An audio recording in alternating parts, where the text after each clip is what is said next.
tale about an orange-faced buffoon who should be in a jail. When people say he's done something that goes beyond the pale, he will shake his head and give this answer without fail. A hoax, he says it's all a hoax. When at a press conference or with misspelled keystrokes, he says he tells no lies and that he never jokes. Confronting with the truth, he'll say it's all a hoax. A modern Don Quixote, he hates the windmills, claiming to protect the birds and whales he says they kill. But don't believe that story, it's really just a shill. He just did not want to see them wild golfing on Scottish hills. A hoax, he said it's all a hoax. When at a press conference or with misspelled keystrokes, changing a storm path with black marker strokes. Confronted with the truth, they say it's all a hoax. Casting mail-in ballots is something that he's done. Now he wants to ban them for each and every one. He claims it's for integrity in each election, but he won't believe the results unless it's him that's won. A hoax, he says it's all a hoax. When at a press conference or with misspelled keystrokes, they'll fool you with distractions like real sugar in Cokes. Confronting with the truth, he'll say it's all a hoax. He promised to release all the Epstein files that caused all the MAGA base to react with smiles. But how long has he put it off? It sure has been a while, and now he's calling this a hoax, protecting pedophiles. A hoax, he says it's all a hoax. When at a press conference or with misspelled keystrokes, he'll keep on gaslighting up until he crooks. Confronted with the truth, he'll say it's all a hoax.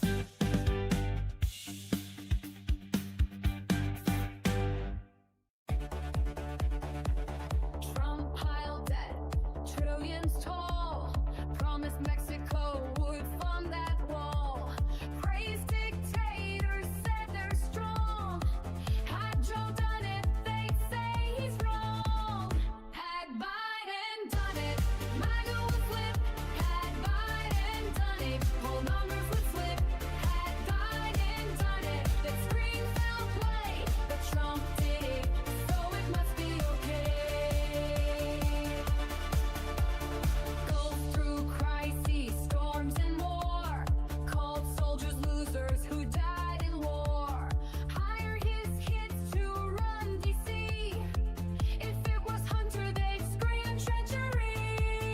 Had Biden done it, MAGA would flip. Had Biden done it, whole numbers would slip. Had Biden done it, Fox News would say I'd evade. But Trump did it, so it must be okay. Love Kim Jong-un, he wrote love letters that take the guns first, lose those rights forever.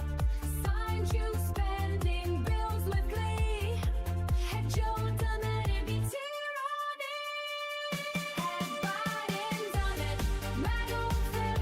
Had Biden done it, whole numbers would slip.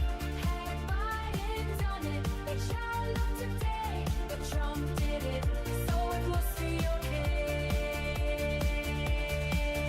Kept secret files, countless untold. Said Putin's word was good as gold. Invited the Taliban to come to U.S. soil. If Joe had done that, they'd all recoil. Had Biden done it, MAGA would flip. Had Biden done it, whole numbers would slip. Had Biden done it, they'd want him to pay. But Trump did, so it must be okay. Double standards loud and clear. Rules for Trump, but not for peers.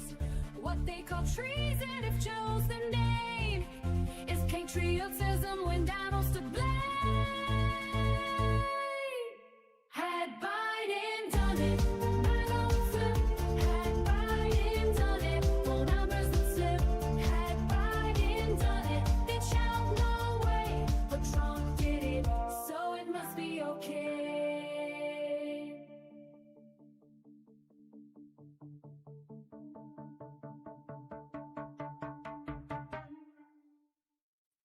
This just in. A sudden spike in logic levels across the city. Citizens report seeing a man with glasses and a podcast mic.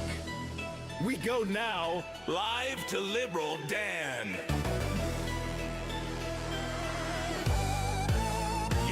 Who you gonna call when Nazi writing's on the wall? Call your man Liberal Dan, cause you know we got a plan. The right wing talking shit, but he ain't about to quit. He'll take his proton pack and zap your logic cause it's whack. So who you gonna call when the writing's on the wall?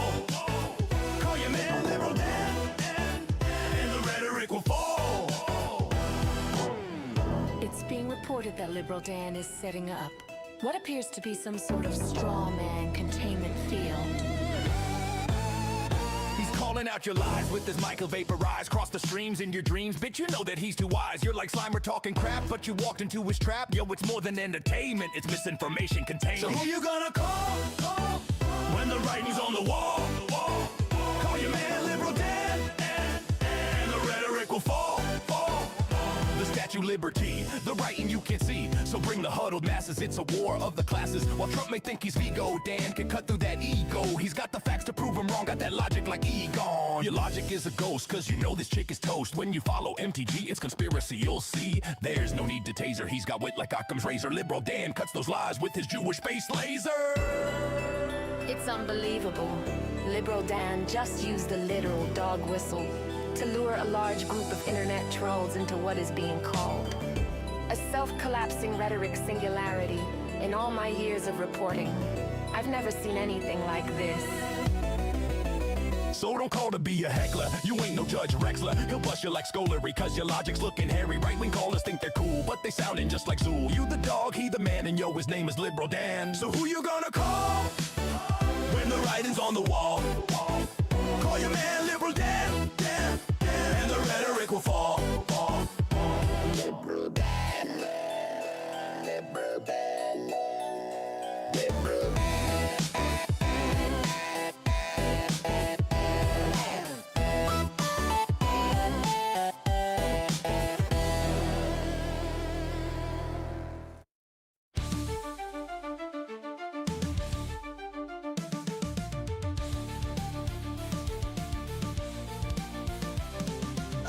Proclaimed king, a groper in chief, stealing our country, a crooked orange thief. Faux patriots who are poorly educated, wearing red hats and also unvaccinated. Liberal Dan will see us through. It's the best show that you're not listening to. So when you hear the call, animals unite. Liberal Dan Radio, talk on the left, that's right. A failing media that's barely treading water. They're too inept to fight this new world order. Corporate pigs are at the trough, hear the squeals. The swine won't bite the hands that feeds them meals. But Liberal Dan will see us flow. It's the best show that you're not listening to. So when you hear the call, animals unite. Liberal Dan Radio, talk comes the left, that's right.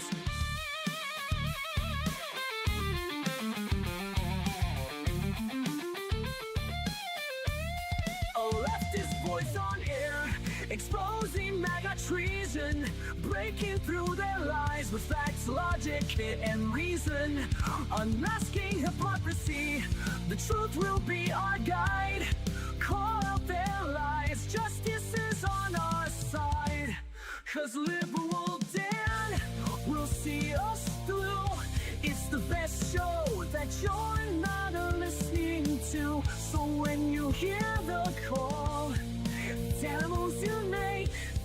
Liberal Dan Radio, talk on the left, that's right. Liberal Dan Radio, talk from the left, that's right.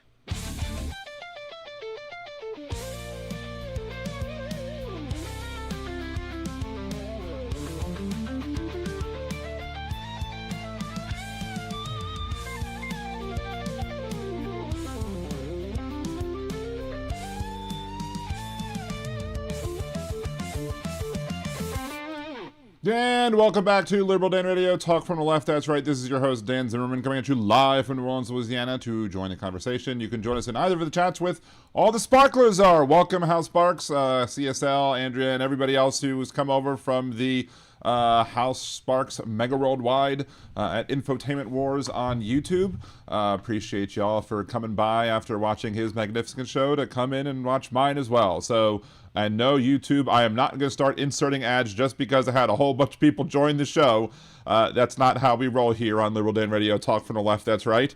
I'm sorry to the Twitch folks who might have to see ads there. I haven't quite figured out how to say, don't do ads while we're live, but you know, as old Donnie Boy says, it is what it is. But, you know, I mean, if you watch the show and an after show, you know, you might get ads at that point. Or if you are a member here at Liberal Danimal on YouTube, you won't get ads regardless. Or if you're a member or a subscriber over on Twitch, you won't get the ads either. But I'd rather people be able to watch the show and not have to get interrupted by ads than try and get a little couple extra shekels based off of, you know, the fact that taking advantage of the fact that people are coming in.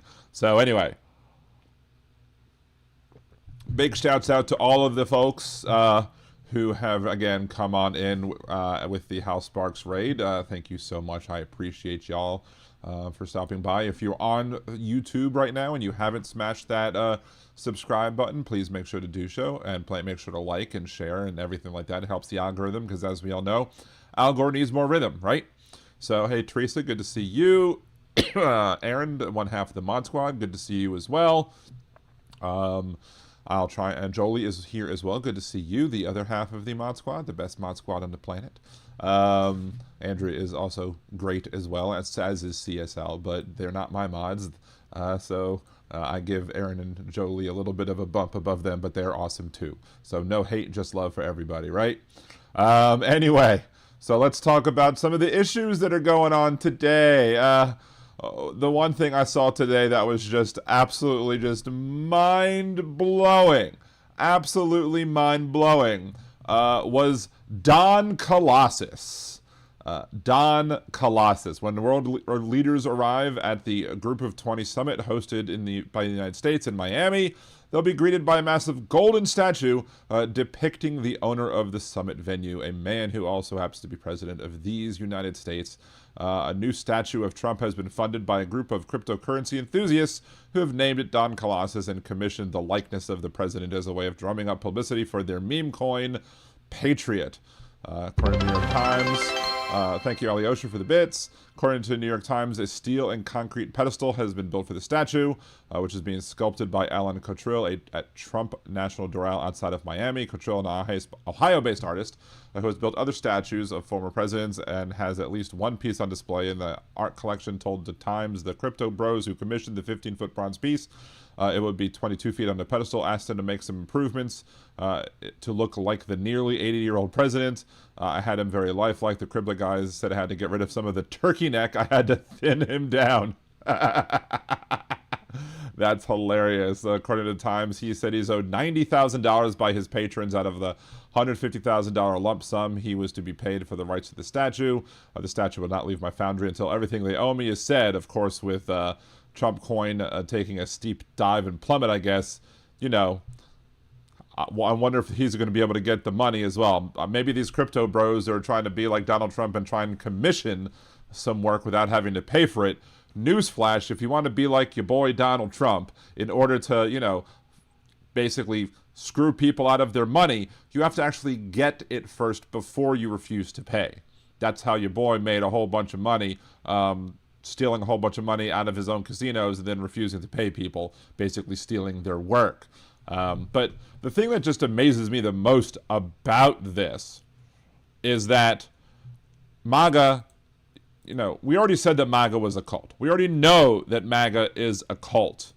But, I mean, have we not watched, you know, Dogma? Do we not understand the point that was made by Mubi in the movie Dogma? Do the people who claim to be religious not understand the idea of the golden calf or having graven images of somebody or worshiping somebody? Aren't these people supposed to be against idolatry? I mean, I know they might want to make a statue that looks like it's gotten from Dollar Tree, But don't they want to, you know, avoid idolatry? Isn't that one of the sins? Isn't that one of the, doesn't that go against the 10 Commandments? I mean, I know y'all like to pick and choose which commandments you follow and which commandments you don't. I mean, Judaism had a whole 613 and you threw a whole bunch of them out the window. And you other ones you just say, okay, I'll conveniently pick this one when it helps me be bigoted and hateful or whatever.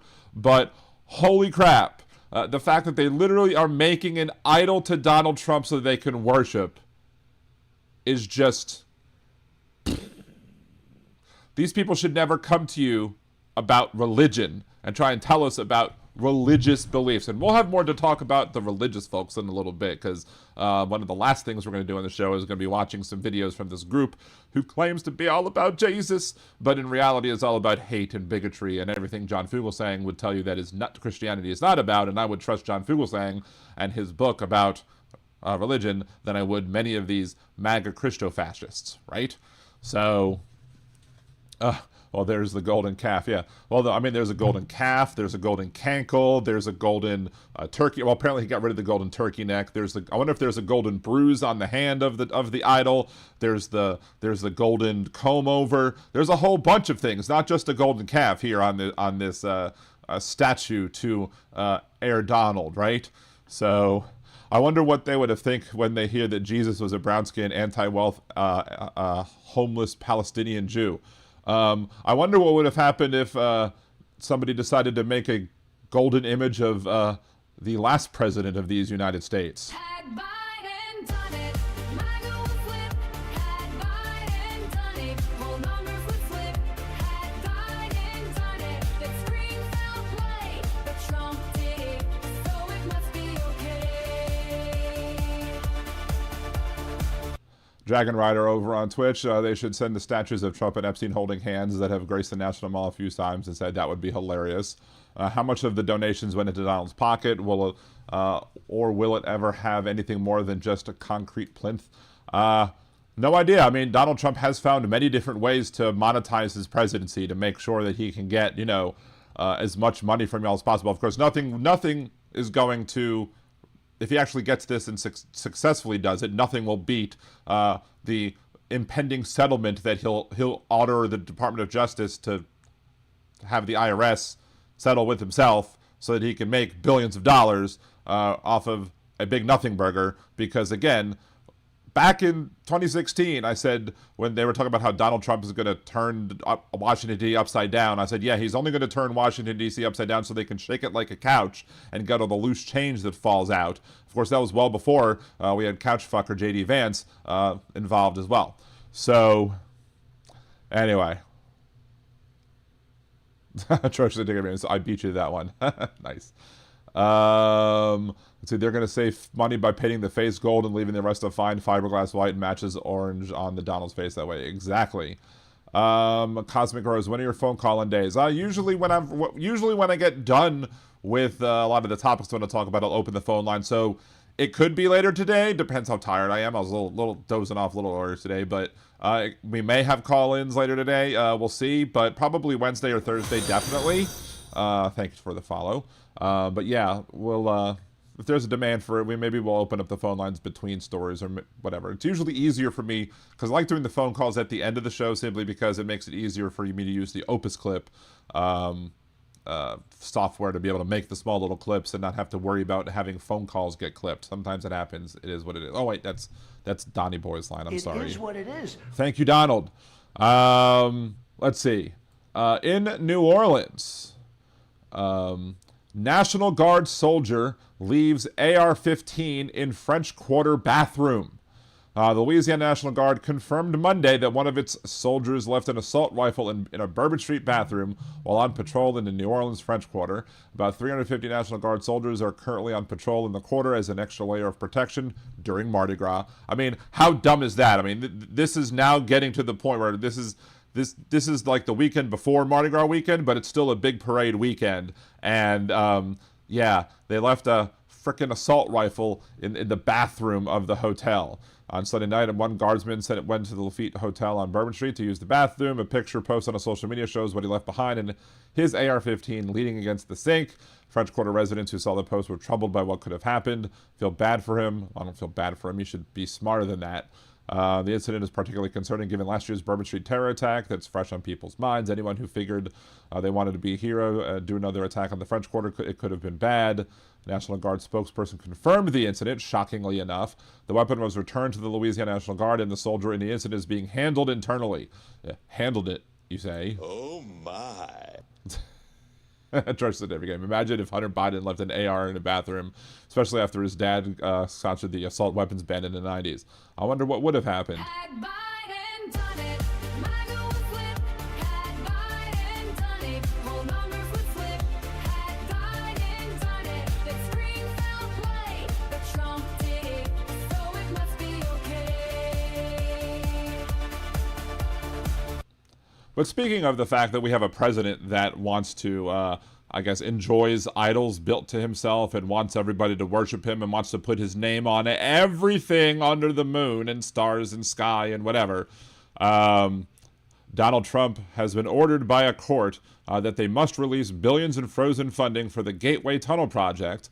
The project is the nation's busiest rail corridor, carrying 200,000 passengers a day between Jersey and New York. The states were granted an emergency order to force the release of the grants before construction is fully halted. Lawsuit alleges that withholding the grant payments represents political retribution to punish Trump's rivals. But it's not even to punish Trump's rivals. Donald Trump was trying to make a deal that he would release the funds if they would get Dulles National Airport named after him, as well as Penn Station. He wants Penn Station and Dulles Airport to both bear his name. I mean, again, idolatry. Again, this is him just wanting his name everywhere, wanting people to worship him like a king, like a god, and his cult members are like, oh, okay, we'll do it. We love Donald Trump. We'll worship you. This is a critical victory for workers and commuters in New York and New Jersey, said Attorney General Letitia. I'm grateful for the court acting so quickly to block this senseless funding freeze, which threatened to derail a project, no pun intended, I'm sure, our entire region depends on. The Hudson Terminal project is one of the most important infrastructure projects in the nation, and we will keep fighting to ensure construction can continue without unnecessary federal interference, especially unnecessary because the reason he wanted it blocked is because he wanted to paint his name all over everything. I'm surprised he didn't say, name the tunnel after me, too. You know, maybe they should name it like the Donald Trump giant asshole tunnel. Of course, people might argue which side is the asshole end of the tunnel, and I'm sure you'd have differing opinions depending on which state you're from. The ruling is a victory for thousands of union workers who will build the gateway and hundreds of thousands of riders who rely on it every day. We'll work to protect this decision as soon as possible to get this back on track, says Governor Kathy Hochul in a statement after the ruling. Kristen Gillibrand of New York dismissed reports on Thursday that the administration would trade funding for renaming Penn Station and Dulles Airport after President Trump. She called the idea ridiculous. Of course, that's what he said would happen. And Trump even said that Chuck Schumer, is the one that kind of said, hey, it will name these things after you if you release the funds. But I don't believe Chuck Schumer said that. For as many problems as I've had with Chuck Schumer, I don't believe that Chuck Schumer did that whatsoever, one bit. Of course, I don't believe anything that comes out of the Trump administration, and anybody who does believe anything that comes out of the Trump administration is a fucking moron. Ali Osher, there's that song again. Well, I mean, I do like playing it as much as possible. It is fun, and he like lobs like layups, and I'm just like dunking him down, or at least I'm shooting him like Kobe, right? Kobe. Anyway, so yeah. Donald Trump's massive ego, if only his set of morals and ethics were as big as his ego, maybe we'd actually have good things happening in this country, but he's too worried about enriching himself and also distracting everybody about the Epstein files. Speaking of the Epstein files, Howard Lutnick faces bipartisan calls to resign over the latest Epstein revelations. Commerce Secretary Howard Lutnick is facing bipartisan calls to resign after he appealed in a recent batch of files linked to the convicted sex offender Jeffrey Epstein. Schiff Senator Schiff accused Lutnick in a statement on Monday of having lied about the extent of his connection to Epstein. Lutnick has sought to downplay the relationship, saying in a podcast appearance last year that he vowed in 2005 to never again be in the same room as Epstein. Files recently released by the Justice Department suggest he continued his interactions with Epstein, including planning a visit several years later to Epstein's island itself. Lutnick's lies about his business dealings with a convicted child sex offender raised serious concerns about his judgment and ethics. Lutnick has no business being our Commerce Secretary, and he should resign immediately. Of course, everybody who's involved with these files and who's been named repeatedly in these files should be called on to resign immediately. Obviously, Donald Trump's not going to do that because he'll never admit that he was wrong. Asked about scrutiny, White House spokesperson Kush Desai did not respond directly, but said President Trump has assembled the best and most transformative cabinet in modern history. Yeah, maybe there's a different definition of transformative that, maybe he thinks that, they change and roll out because they're Transformers. I don't know. If they're Transformers, clearly they're the Decepticons, though, right? The entire Trump administration, including Secretary Lutnick and the Department of Commerce, remains focused on delivering for the American people. Delivering what? Hardship, pain, suffering, tariffs. What are you trying to deliver? Apparently, they don't want to deliver the children of assaulted kids because apparently some of them got tossed in a lake, allegedly.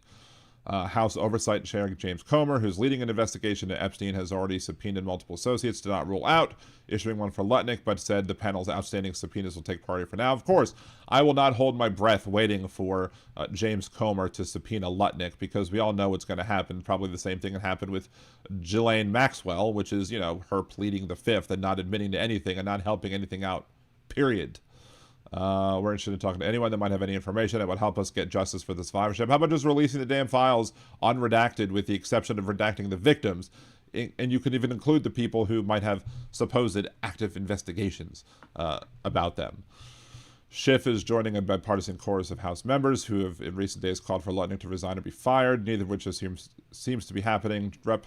Thomas Massey told CNN during an interview aired on the weekend that Lutnick should have made life easier on the president, frankly, and just resign. House Democrats, including Robert Garcia, also called on Lutnick to go. It's clear the Commerce Secretary has been lying about his relationship with Epstein. Lutnick must resign or be fired, and he must answer our questions. Let's see.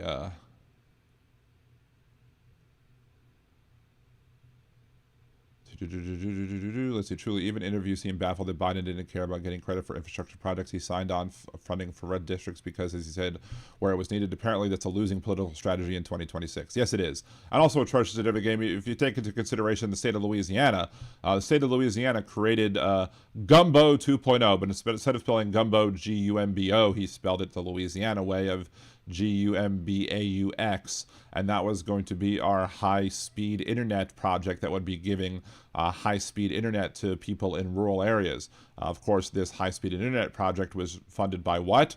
Biden and his infrastructure plan. And of course, when Louisiana Governor Jeff Landry, the supposed envoy to Greenland, came up and said that we had this, Gumbo 2.0 that was coming out. Did he ever give Biden credit? Nope. Did he ever say that it was part of the infrastructure project? Nope. He just took all the credit for himself. Of course, when Donald Trump stopped the funding for the high-speed internet to be sent to rural areas and Louisiana got hosed on the whole thing, plus Nevada and I think Delaware, he couldn't say anything because he was taking credit for it himself. He couldn't just now come out and say Donald Trump's blocking you from getting your money, because then he would have been seen as persona non grata, and maybe somebody else, maybe Abbott might have been named as special envoy to Greenland instead of Landry. So I guess, you got to weigh on, being honest and with what's going on with, your political aspirations. I guess that's the Republican mantra, right?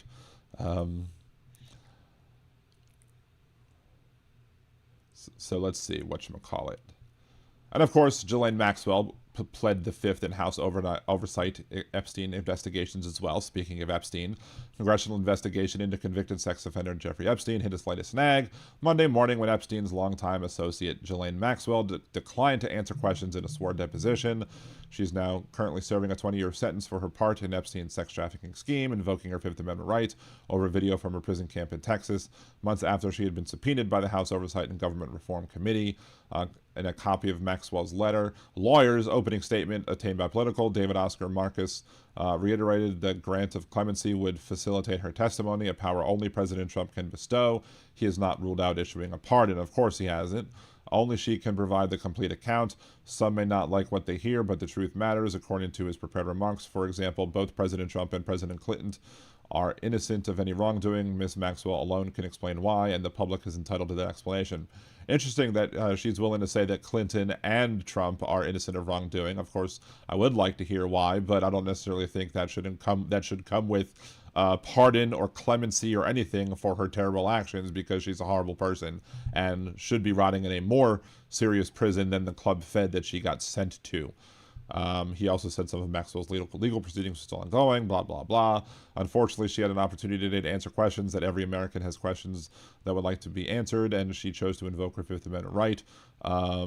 The Kentucky Republican Comer said rank and file members of the panel who shuffled into the easy for me to say, deposition room Monday morning for Maxwell's questioning includes Andy Biggs, who's running for governor, and Raja Krishnamurthy, Democrat, who's running for Senate. Ro Khanna said he intended to view the unredacted Epstein files from the Justice Department on Monday afternoon. He also noted he will be joined by Thomas Massie, with whom Khanna led effort to force a floor vote to release the files in the first place. And of course, I don't trust the words she has to say anyway, because if she's doing it simply to get a pardon or at least get clemency, that means that the only reason that I think she would get clemency is if she would say Trump is innocent, and why would we believe Trump is innocent from somebody who's getting clemency or pardon based on her testimony that he's innocent? It's not going to happen, and I'm not going to believe it.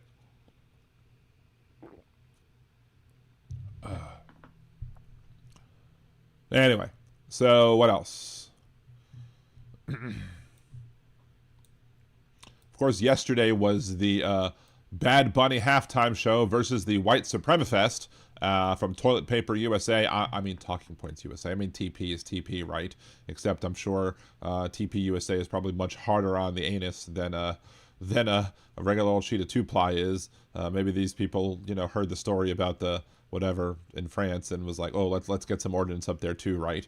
But yeah, the Bad Bunny halftime show, the very end, like the last minute of the Bad Bunny halftime show, showed more patriotism than whatever was shown over on Toilet Paper USA in the White Supremafest.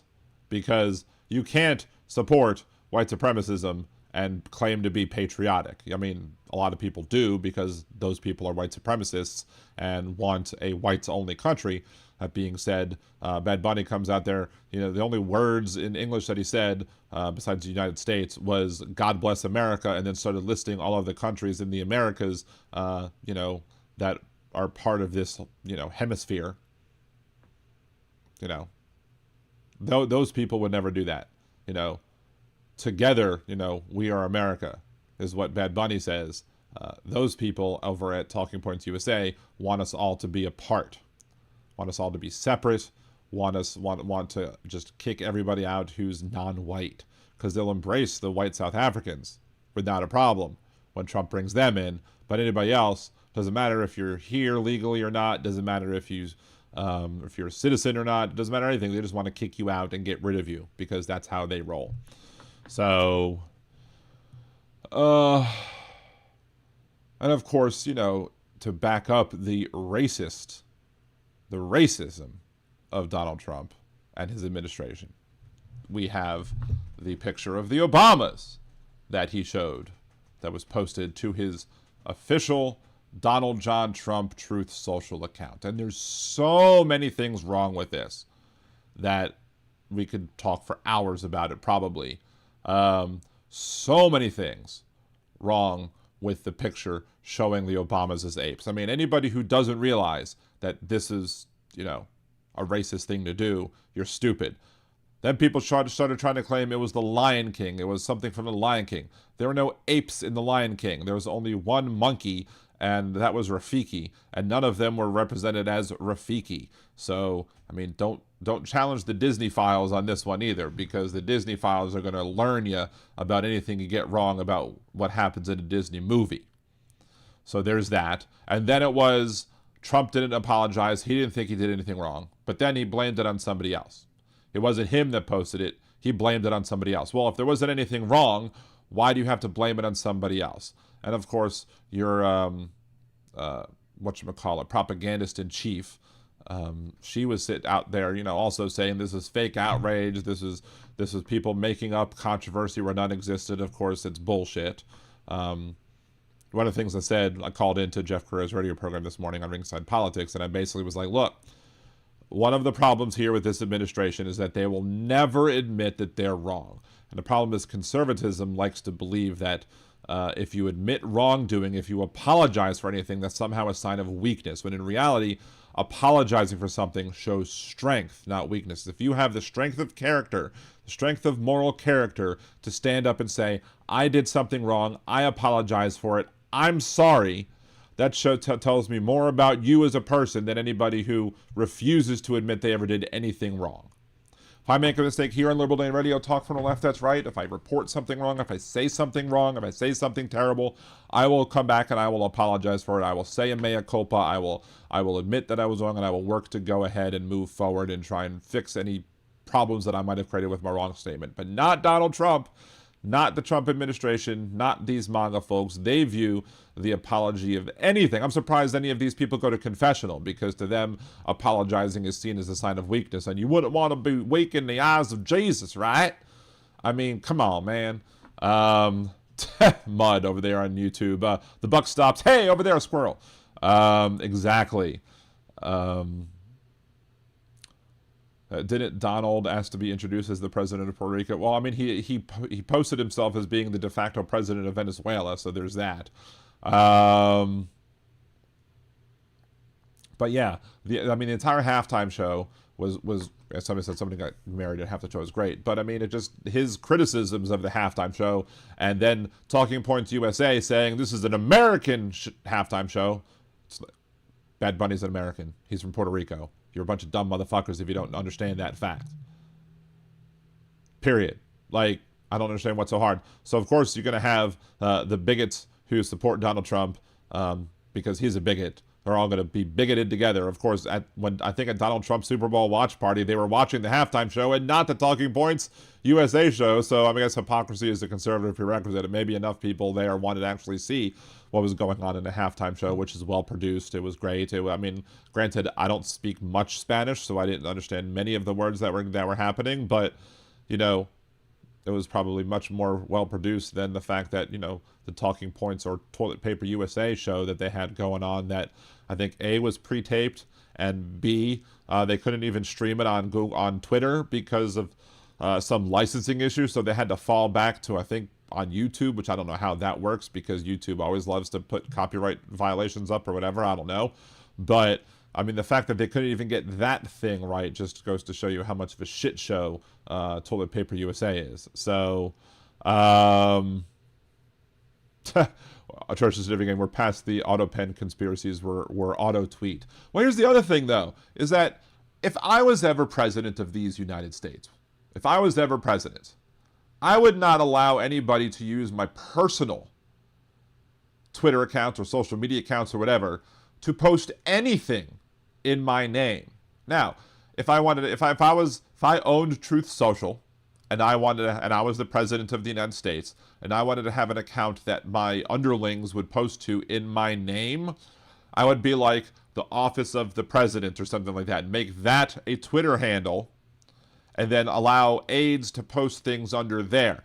But no, I would never allow anybody to post things under my own personal account. That's just stupid and just opens the door to a lot of terrible shenanigans that are going on. But of course, again, to Trump, it wasn't terrible because Trump won't apologize for it. Trump won't say anything that happened was wrong. But he won't step up and say, yes, I posted it as well. because they have to play both sides. They have to basically say, we didn't do anything wrong, but if we did do anything wrong, it was somebody else's fault. That sort of thing. So, LOL, Auto X is good, and I agree now. Okay, thank you. Like Governor Gavin Newsom does, exactly. But yeah, it's from the office, it's from Governor Gavin Newsom's account and not his own account. That's the thing. That's how it should be. And why would you be so stupid? I mean, Donald Trump does say he loves the poorly educated, and he said that after the 2016 Nevada primaries, maybe because he feels a kindred spirit with those poorly educated people because of how stupid he is. You know, money buys a lot of things like diplomas, right? So, but again, if it wasn't posted by him and they're saying it was somebody else's fault, somebody else is to blame, well, did he get fired? Did he get reprimanded? Was he forced out? Did he have his access removed to the Truth Social account that would enable him to post further things or not?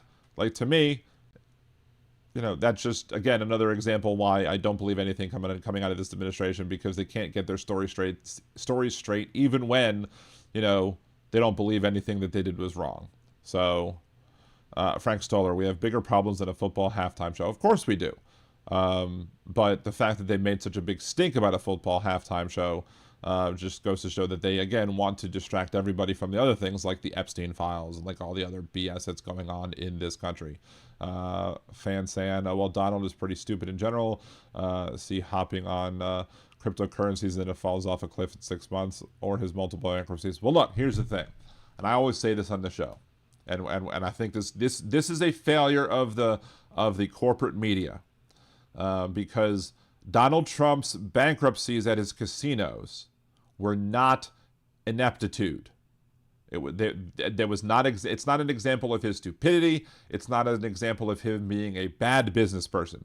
Donald Trump's business bankruptcies are purely about his corruption, his greed, him being a fraudster, him being a con artist. That's what those bankruptcies are about. He was able to abuse and manipulate the bankruptcy system, then the bankruptcy courts, to be able to cash out from his businesses a whole bunch of money and then leave other people holding the bag, and then use the federal government's powers over bankruptcy to say, oh, well, we can't afford to pay you anymore because we don't have any money left, because the CEO of the company just put it all into his golden parachute and then jumped out, leaving the rest of y'all being unpaid. So that's one of the things, again, that the media, the corporate media, has gotten way wrong, is that they didn't focus on the greed and the corruption and the con artist nature of his bankruptcies. They just are like, oh, so many bankruptcies, he must be dumb. No, he is dumb on many things. He is very stupid on very many things that he talks about. You know, he thinks they were airports that were raided in the 1790s, because he's a fucking moron in that thing, but it has nothing to do with a con. When it comes to conning you, he will come up with a good, that's where all of his brain power went. Whatever brain cells he has goes into his next con, and not into actually helping people or actually learning something for himself, other than how to con people better. So,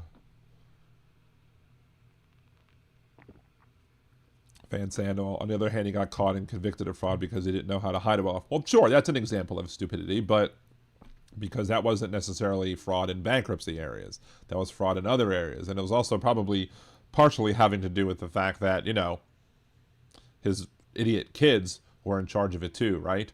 So, anyway. Hey, Kissmore619, good to see you. She says, Kissmore619 says they welded the guy in the giant Donald statue. That would be amazing. You're just sitting there, and all of a sudden you hear, what's that noise? And all of a sudden from the statue, you're like Kenny from South Park, not being able to get any words out edgewise until he just, you know, finally a smell comes out of there. And then the smell will probably the first smell of, you know, the guy being stuck in there shitting his pants. And that just makes it hyper realistic as well, because we all know Donald Trump is somebody who shits his pants a lot too, right? I mean, we have two examples of him doing it on live TV. Who knows how many other times he shat his pants as well. So the shart of the deal, as one of my brilliant listeners, viewers, etc., had said on the previous show. Anyway.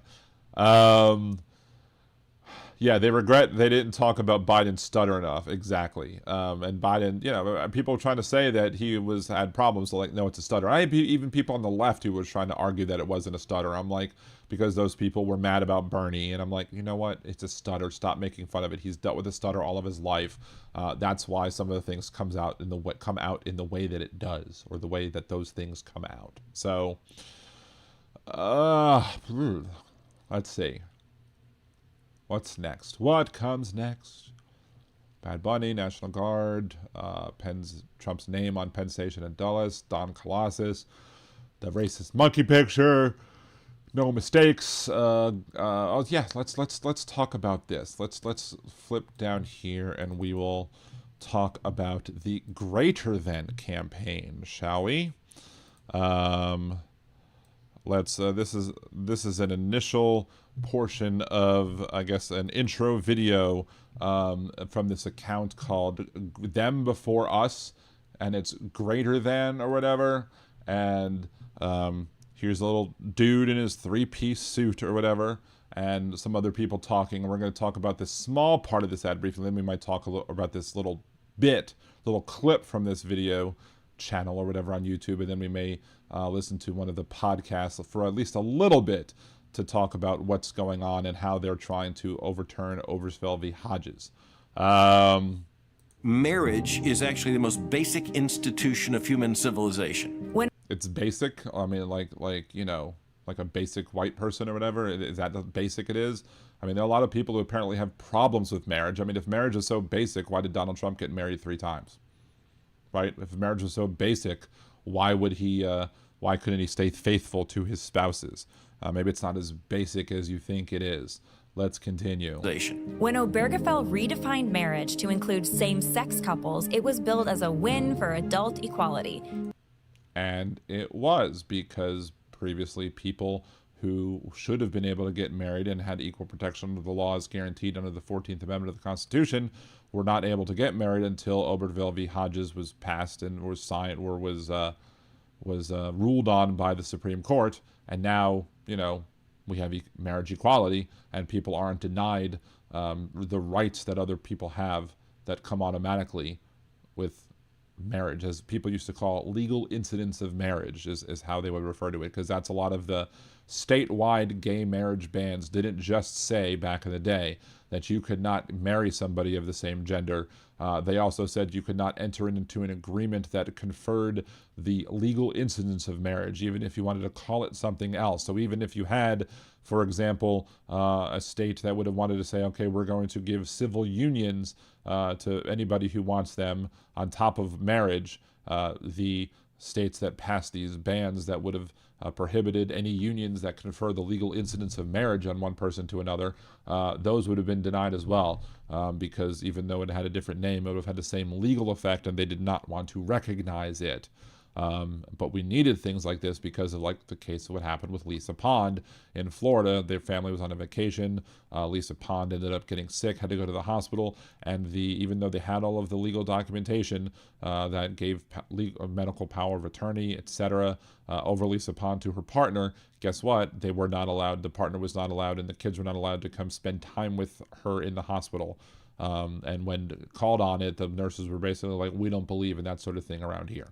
That's why you need a federal law protecting gay marriage, and that's why it has to be called marriage and not anything else, because the moment you call it something else is the moment that people can start denying people and start treating people unequally because their union has a different name.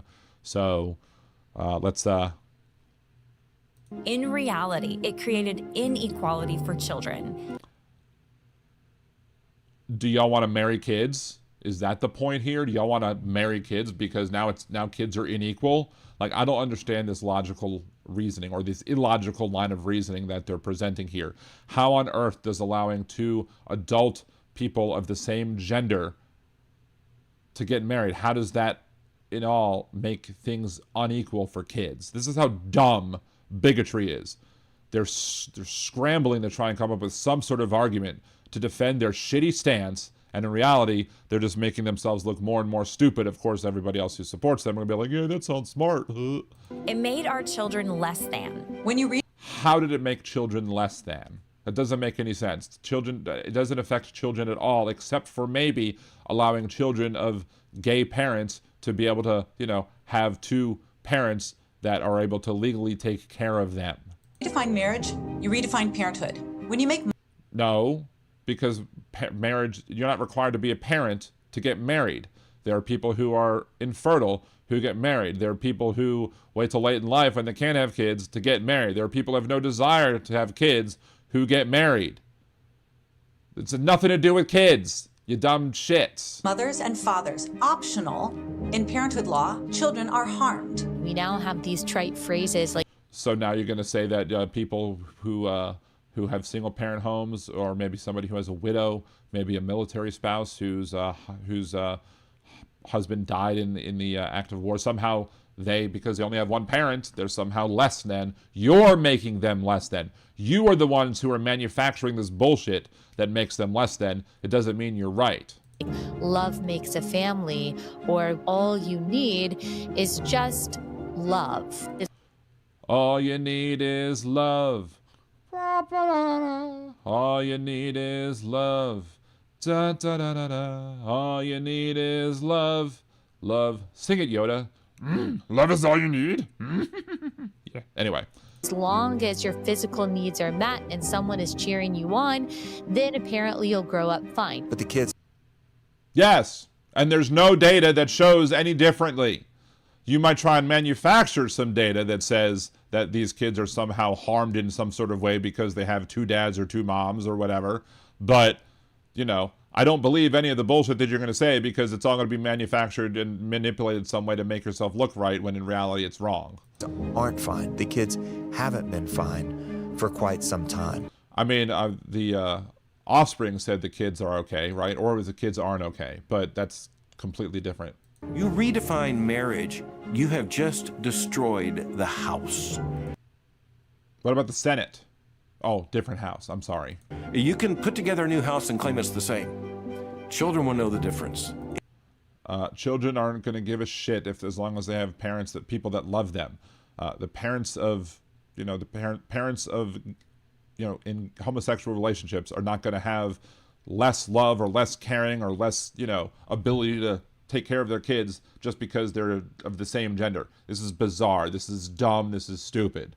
It also makes me not want to play the whole other part of the next video, but I feel like we have to play the whole part of the next video, or at least a good chunk of it, because we need to talk about how these people are fucking morons and how these people are actually causing harm to families because they want to dismantle all of the families that were enabled to be created simply because we had Obergefell Hodges, which basically said, hey, y'all can now get married, y'all can now be protected under the law, y'all can have the same protections to be able to, have those same legal incidents of marriage, so you don't have to sit there outside of a hospital waiting for your loved one to die, like what happened with the Lisa Pond case. Let's continue. It harms children in virtually every way. And of course, they're not going to show their work, but Church Certificate Game 1, the data says same-sex parents are just as good, if not better than straight parents. 2, not a single gay POTUS has ever started a effing war, crashed the global economy, threatened nuclear wars on Twitter. Why do these SOBs even care? Mind their own business. Well, that's the thing. They don't want to mind their own business. They care about the children as long as they're caring about your children, because you're raising your kids in a way that they disagree with. But how dare we, if we ever suggest that they should do things to raise their children, in a way that's, good or, safe and protects other people, like, requiring measles vaccines, for example, which Dr. Oz shockingly came out and said, you know what, y'all need to give your kids the measles vaccines, which I'm mind blown on that one. But still, y'all policies harm children way more than gay marriage could ever do. And I reject the idea that gay marriage harms children at all one bit, because y'all believe that Sky Daddy says everything that's right, even though Sky Daddy said nothing about it really. Imaginable. We're prioritizing the fantasies of adults, no matter how. The fantasies of adults have nothing to do with it. You're bringing in fantasies. That's kind of sick when you're trying to protect kids and you're talking about fantasies. Nobody's talking about fantasies here. They're talking about realities of people who love each other. Earnestly, those fantasies are felt over the real needs and the real good of children. The data that we have says the data that we have that we manipulated and are based on nothing other than our, pulling it out of our own assholes, says... Two things. Number one, children do best when they are raised in a home with married, biological mom and dad. The other thing we know from research... all adoptions are worse, right? So now you've just thrown adoptions under the bus. Now you don't give a shit about adoption, and now you used to want to say, well, why don't you adopt kids? Have these, let these kids get adopted so that don't abort, adopt them. Now you're telling these parents who want to adopt kids that their relationships are also somehow lesser.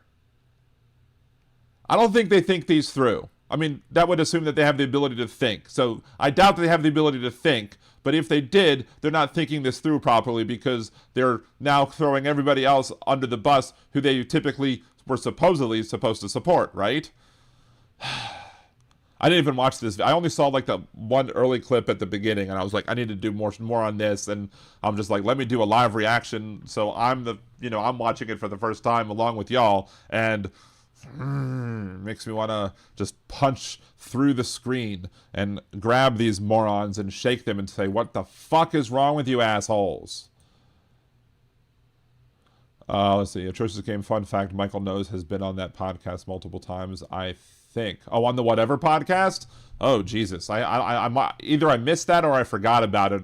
But yeah, I wouldn't be surprised to see any of those other whatever douchebags going on this as well. But that's the only people who are men that they allow are the dudes who are going to agree with them. They would never allow a man who disagrees with them on their show. The Whatever podcast would never allow me on to contradict their bullshit because they know they would lose miserably. So I don't know if I would want to go on the Whatever podcast, but I probably would go because I'd want to troll them and beat them over the head with facts. I just hit my whole fucking desk. Anyway, let's continue. Is that moms don't dad and dads don't mom? Moms don't dad and dads don't mom. These idiots don't think. Not enough to say kids just need loving parents because kids need a particular kind of parent. Yeah, ones that aren't supporting a child molesting apologist, groper in chief. That's what kids need. Kids are harmed more by MAGA parents than they are harmed by gay parents. And my data is going to show that. I guarantee you, I could make a more compelling argument about that MAGA parents are more harmful than gay parents, then you could make the opposite argument. I guarantee you my argument would be more compelling. Let's continue. Parenting comes in two forms, moms and dads. Parenting comes in two forms, good parenting and bad parenting. And I guarantee most of y'all are a bunch of shitty parents. If any of I'm sure some of these people probably don't even have kids, which is the funny thing. Let's see. Church is every game. Oh, I guess this is the Whatever podcast. Women are mostly promoting their social media accounts, OF pages, so I get it. It's all for business, but they don't deserve to be treated like shit. Oh, we had this one. If you go back to the Unraveling Toxic Masculinity playlist that I have, and there was this OF star named Molly. I forget her last name, but her name's Molly, and she's this tiny little thing. And apparently, and this guy was making all these racist comments about one of her partners that she had in one of her videos, basically implying that she's ruined because of the person who he had sex with. Like, gross, dude. I'm sure the guy arguing that this chick was ruined because of her sex life probably sat there and pleasured himself to it as well. Oh my. Anyway, let's continue. When you look at social science, it says... Jim Daly from Focus on the Family. Focus on your own damn family, you piece of crap. We don't need to focus on ours. I don't want you focusing anywhere near my family, because I bet you half of these people who are involved in this organization have some ties to people who molested kids in the first place, because that's what happens, because these people claim it's like trans folk and drag queens and liberals and blah, blah, blah, gay people, when in reality, it's a bunch of old Christian white men who get dragged down in front of the court. Dragged out from the cops with mugshots taken, saying exactly what they did, which is harm kids. I wonder if half these people who are even higher up on the food chain might have even been on the Epstein Island list as well, right? Beyond a shadow of a doubt that children that grow up in a loving two-parent biological home, mom, loving two-parent biological home. So they're moving the goalpost because they've realized that they're losing, so they have to try and move the goalpost even more. And maybe moving the goalpost might have helped, the New England Patriots yesterday. Moving the goalpost does not help y'all arguments. Let's continue. And dad, those children will do best. There is something primal about our relationship with the two people who gave us life. Something primal? When I've heard the word primal, it's not about anything that you would want to have anywhere near kids. Like, ew. Like, you don't want anything primal near kids. And if you want things primal near kids, well, maybe somebody needs to go check your hard drive. And what a great position to frickin' stop this video on. Just like, she looks like she's almost as drunk as Janine Pirro. Every single child, every single human being is the living embodiment of the relationship between exactly one man and one woman. No, but, as Hillary would say, it takes a village. A mother and a father that bring forth children. Oh, fucking Tony Perkins, Jesus Christ. Family Research Council. I bet his computer's filled with a bunch of stuff that he doesn't want anybody seeing.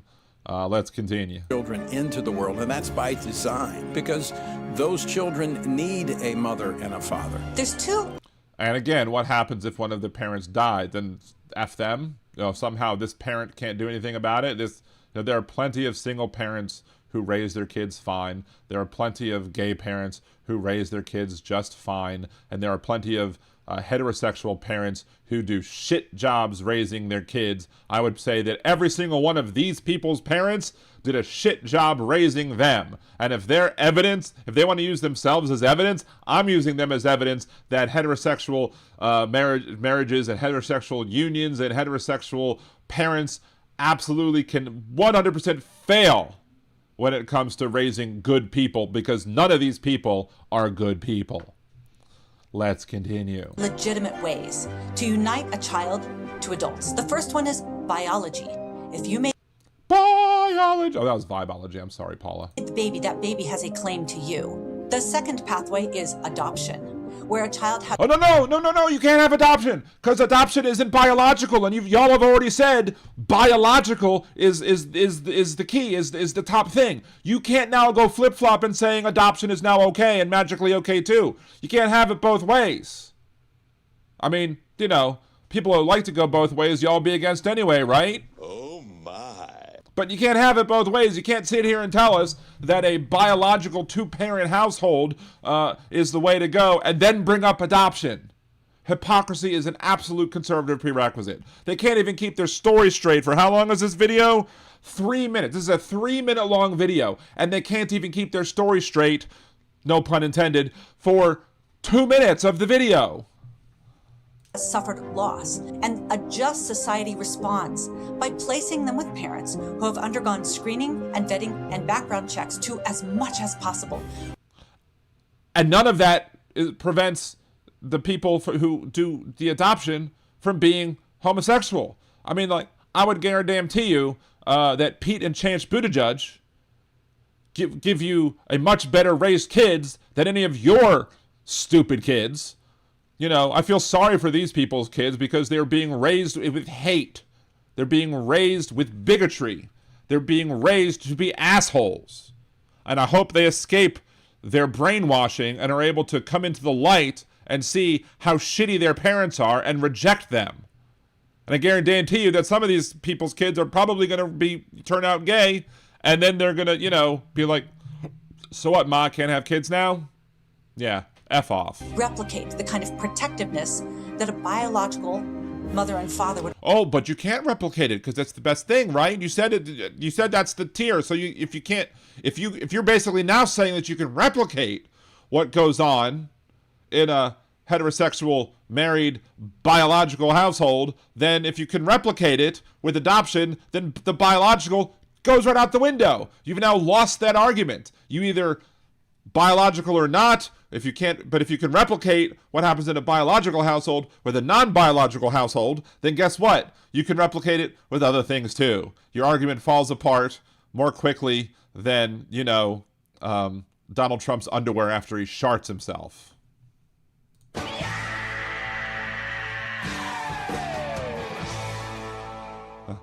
Easy E Network, she's talking about a nuclear family. Well, someone should drop a nuclear something on her house because, ugh. Offer the child. That's not what's happening today. Marriage policy should be about the children. It's not about bestowing public policy legitimacy and Marriage doesn't have to be about children. Again, this is the thing. You are under no requirement. There's no thing where you sign a document where it says, I'm going to be married and I'm going to have kids. So, what? Do parents who can't have kids, should you just dissolve the relationship because, somehow they're lesser too? No, dummy. The Josh Hammer Show. How many times you bet that he's been hammered in more ways than one, right? conferring economic benefits when it comes to adults who have their own idiosyncratic romantic desires. I guarantee you, it is my opinion, at least, I'm going to say it's my opinion, that this guy is probably the most closeted person on this video. Now, I could be wrong, and there's nothing wrong with it, that he's closeted. I mean, nobody should have to feel like they're in the closet. And I'm not, if he ends up that he was, somebody who likes people of the same gender, more power to him, but I'll call him out on his hypocrisy for being a piece of shit. But, I mean, there's something about him where my gaydar is just pinging, ping, ping, ping. That's not the purpose of marriage policy. Redefining marriage robs children of the natural right to their mother and father. Redefining marriage robs children of the mother and father, boo-hoo. The same arguments about redefining marriage took place during Loving versus Virginia as well, because it used to be that marriage was between two people of opposite genders who were also of the same race, right? But and many of the arguments that were made against gay marriage were also made against interracial marriage. I'm not sure there are many people who say that you can't have a household with kids where the different religions too, right? I mean, we're always redefining things, but they've never established that the redefining thing makes it bad. Sometimes redefining something makes it better. But hey, I don't expect the ill-informed, uneducated pieces of shit, racist dirtbags that are part of this video to understand all of that. Easy Network, by the way, they would defend racial marriage and sex probably. I mean, you mean interracial? I don't know. They wouldn't have back then. Back when interracial marriage was illegal, I guarantee you, these same people would have been against that too. I mean, hell, even Clarence Thomas made an argument against Loving versus Virginia and how it was poorly formed, and probably just because of the fact that he wants the Supreme Court to rule against it so he can get away from Ginny without having to give up any of his shit. Yeah, a choice-addictive game. I don't even accept that marriage had one definition for which to redefine fuck their premise. Exactly. Look, I've talked about this too when we discuss, the difference between religious marriage and secular marriage. Al Copeland, the guy who founded Popeye's Chicken and also Copeland Restaurants, he's from New Orleans. He used to have a big Christmas display out there. In the eyes of the state of Louisiana, Al Copeland was married 4 times. In the eyes of the Catholic Church, he was married twice because he married his first wife in the Catholic Church and then they split. And then he married a second wife. Now, he wouldn't get married in a church for his second wife because his first wife was still alive and the Catholic Church still considered them to be married. So in the eyes of the state of Louisiana, he was married twice, but in the eyes of the Catholic Church at that point, he was married only once. And then he got divorced and he got married again. And then he got divorced and then his first wife died. So then he got married again in the Catholic Church to his next wife. And so that meant in the eyes of the Catholic Church, he was married twice. In the eyes of the state, he was married 4 times. So marriage is defined differently in religion versus the secular. And what we're talking about here is secular marriages and not religious marriages. Period. End of story. So divorce is unlawful in the Catholic Church. How did he remain a Catholic? Oh, I don't know. Because he founded Popeyes and Copeland's and various other restaurants like Straya, I think, and there's many other restaurants or things that he founded, and I'm sure his contributions to the church made them look the other way. Let's continue. Puts adult desires over children's needs. It has to stop. Children are greater. Children are greater. Children are greater than equal. And it's time Your children are probably lesser than because, y'all done a fucked up job raising them, but whatever. Fought for their rights. Their right. The rights of children have nothing to do with marriage. Marriage has nothing to do with children's rights. But this is just bizarre. And again, this is, and they can't even make this is how dumb they are. Like, I understand there are people with YouTube channels that, you know, if you're just an individual user, I don't expect you to rename your YouTube channel, but it's them before us 9515. Like, you can't even find a damn name that without using the numbers. Like, come on, bruh. But let's see. Let's pop this back open for a second and turn off the volume for a quick sec and pop this podcast open or whatever. Where one of these women from that video is on this thing as well. So let's go ahead and we're gonna start here for the Them Before Us podcast, and it's number 97. It's number 97 of the podcast, and I don't know what this person's name is. Maybe they'll tell us over the course of the thing, but we're not gonna watch the whole thing, I'm sure. I don't want to subject you to all of that, but we'll see if they make any new arguments, because half of that 3-minute video was just repeated, the same regurgitation, the same vomit over and over and over again. So, Fan says the twist in this video can't keep the religion out of government and vice versa. For that matter, they have their own have a hard time understanding their own holy books. These people would absolutely be benefited by reading John Fugelsang's book if they were capable of reading, that is. So, Jolie, welcome back from cleaning up the cat puke, huh? Sorry to hear about that. I hate having to clean up that stuff. Did you find it the easy way or the hard way? Because I hate finding animal poop the hard way. So, see, Cat Femme, remember a lot of these people also believe in child marriage, so them. Exactly, Cat Femme. That's another thing that's ridiculous, is that, you know, these are the same people that fight for the ability for it's Republicans who fight to keep child marriage legal, because what if you want to marry your first cousin child? Like, come on, really? Let's continue on that one, or this one, shall we? We launched greater than this week, so mark your calendars. It was 1/28/2006. Oh, so they launched greater than, but they still have the Them Before Us podcast. So they've did 97 episodes of the podcast before they came up with their idea. That's kind of weird. And it's either the day that will go down in infamy or a day that will go down in history.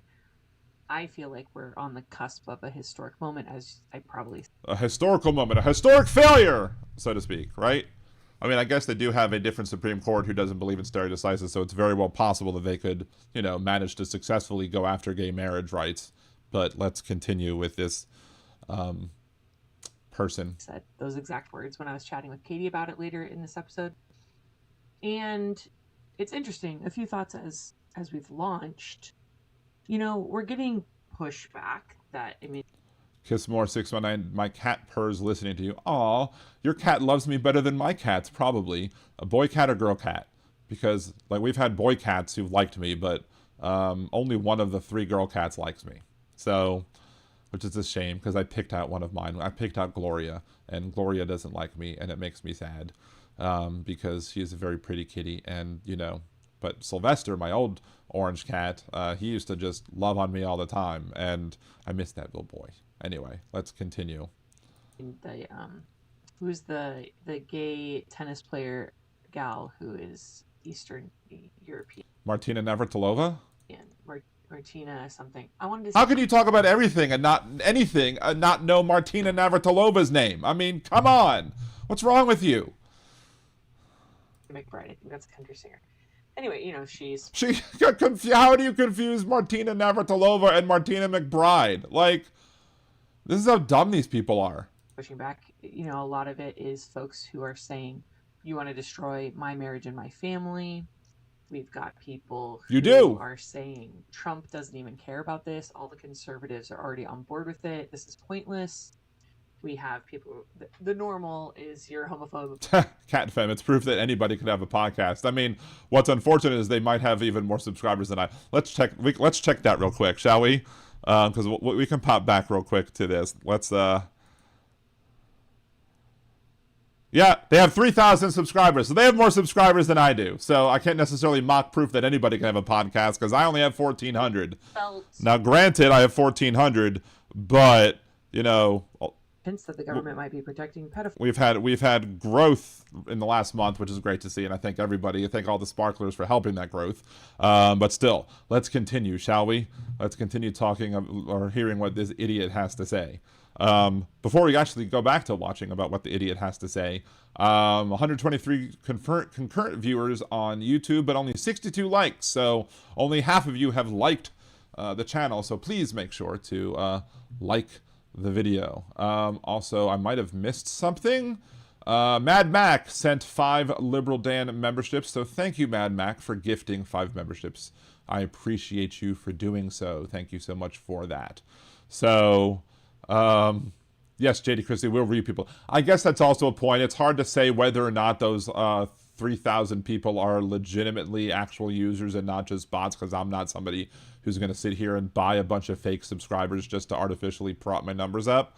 But which is why we need all hands on deck on all of these podcasts, whether it be getting Hal to over 100,000 or more, getting Boston Brian up, Ojeda, all these other people, need to be bigger than they are. I don't care how big they are; they need to be bigger than they are, because we need to give them give everybody who's on the left, who is making content fighting against the conservative tyranny and fascism. We need to give everybody more hits to the algorithm, because Al Gore needs more rhythm. Anyway, let's continue. This gal wrote Katie on her Instagram. And, she starts out saying, as much as I'd like to think otherwise, the reality is that the timing for this couldn't be more terrible. She's like, we have midterm elections. The country is falling apart due to ICE riots. The Epstein files haven't been released yet, which hints that the government might be protecting pedophiles. No, the government is protecting pedophiles. A modern Don Quixote, he hates the windmills, claiming to protect the birds and whales he says they kill. But don't believe that story, it's really just a shill. He just did not want to see them wild golfing on Scottish hills. I guess I should have take a clip of the other part without the windmills part, because now he's calling this a hoax. Protecting pedophiles is the line that I was hoping for. But yes, happy anniversary, Surrender Monkey. Thank you for being a member for 19 months. Wow, that's amazing. Awesome. Thank you so much. Yeah, CatFem. Donald Trump is suspect 0. Yes, he is. GOP is plummeting in the polls. Anti-Israel sentiment is now popular all across the political spectrum. That has nothing to do with this, but I guess I understand the point that they're made. This person is like, let's pick and choose our battles, because we're already losing on all these other things. Why do we want to push this thing that's going to make us lose even more? If that's the case, if all this is going to do is make them lose anymore, I wish them all the power, all the luck in the world of getting their word out there to help the Republican Party lose even more in the upcoming midterms. So, let's knock on wood on that. But it's still, I think it's too dangerous to even risk that, because I don't want to see people lose marriage equality. I don't want to see families broken up because they're trying to unring the bell. Let's continue. Both pro-Israel and pro-Palestine causes are ironically pro-same-sex marriage. So, the right wing has never been more divided than it is right now on this issue as well. But the fact of the matter is, most conservative voters, for or against it, no longer care about same-sex marriage. Democrats and independents favor it 3-1. I said, in response to all that, when do you think would be a good time? Never, because it's not a good time to be bigoted. It's not a good time to support bigotry. It's not a good time to bust up these families. A good time to drop this would be right about now. But, some people might say that a picture speaks 1,000 words or whatever. But, I mean, is this person just angry because she, can't find anybody to marry herself and thinks that gay marriage is harming her ability to do so? It sounds like like a reverse MGTOW red pill person who is worried about the male loneliness epidemic. Maybe she's part of this conservative woman loneliness epidemic and is mad that she can't find a partner for herself. Find somebody who's going to, punch the drywall in her houses and, abuse her or whatever, like, many MAGA men would do. Anyway, let's continue. I don't know if she's married or not, Dawn. I don't know. I'm assuming not, but I'm making the assumption that, you know, why would anybody want to marry somebody that's this ugly on the inside? But, you know, somebody married Trump too, but he has money. So at least we can explain that away to greed. And she said, I have no idea, but not this time. I'm sure of it. And I posed this question to our staff. I mean, really, the question is, when is a good time to stand up and do what's right? Now, which is to stop this bullshit. But, you know, it's always a good time to stand up and do what's right. But I reject the idea that what y'all are doing is right. When is a good time to stand up for the rights of children? How is this harming the rights of children? I mean, that's the thing that they've never been able to prove, never able to say, how does this harm children? How does this affect at all the rights of... Children's rights are not harmed by allowing adults to marry. Simple as that. Easy E Network. Maybe she was cute back in the day. I mean, I was talking about the ugliness on the inside. I wasn't trying to absolutely make an argument about that. Well, what this problem, the problem here is, or at least the problem here is. But you know, I'm more worried about her ugly heart and her ugly soul than whatever is this. Somebody out there might very well find this attractive, and there's no accounting for taste. I happen to not find it attractive, but part of it probably is the fact that I don't find it attractive because, you know, her ugliness on the inside just bleeds through and spews all over the screen. So, let's continue. When do the Democrats want us to do it? Never.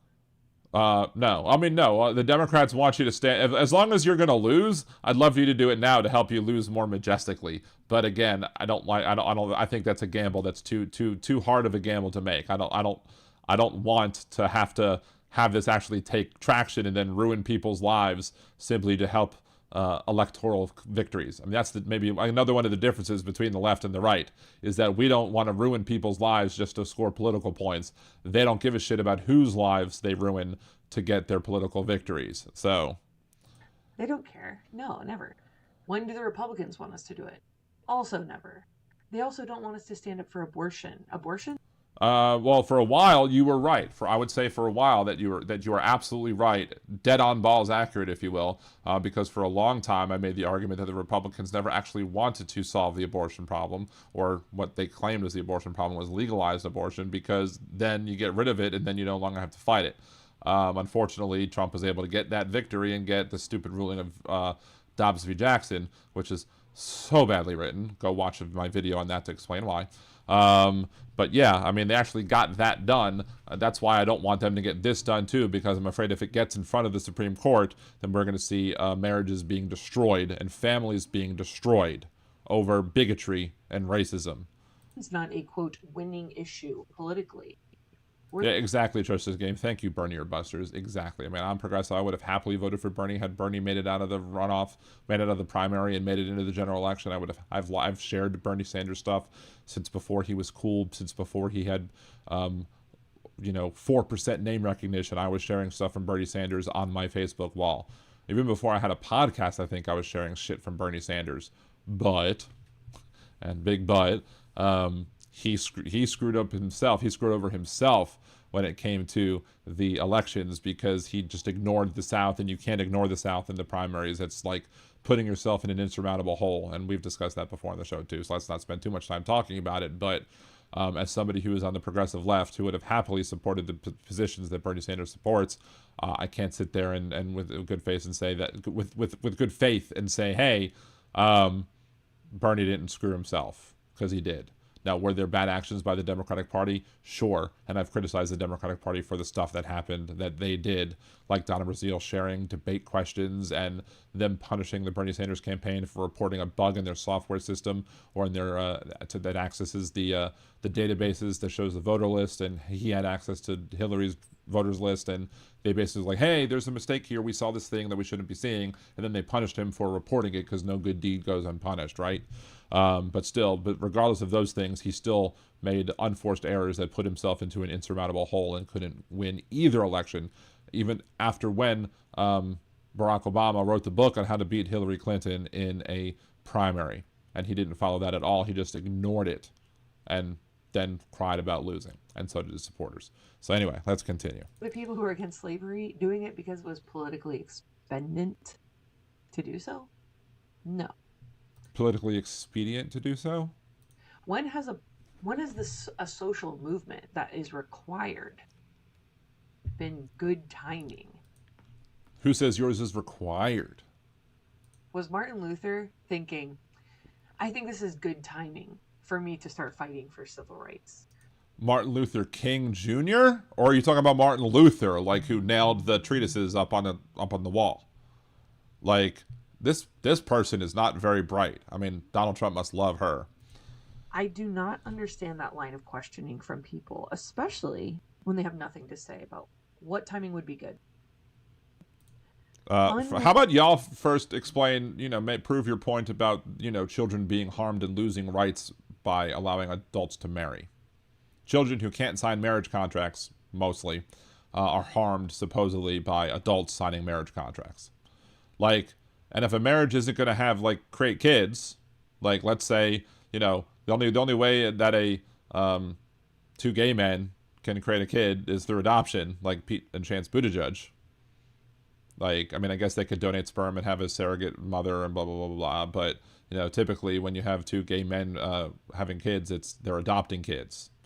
So, and that's what you said adoption was, well, first you said adoption wasn't good, then you said adoption was good. So I don't know what you're thinking, but let's continue. Like abortion, there's no public or political support to reopen that debate.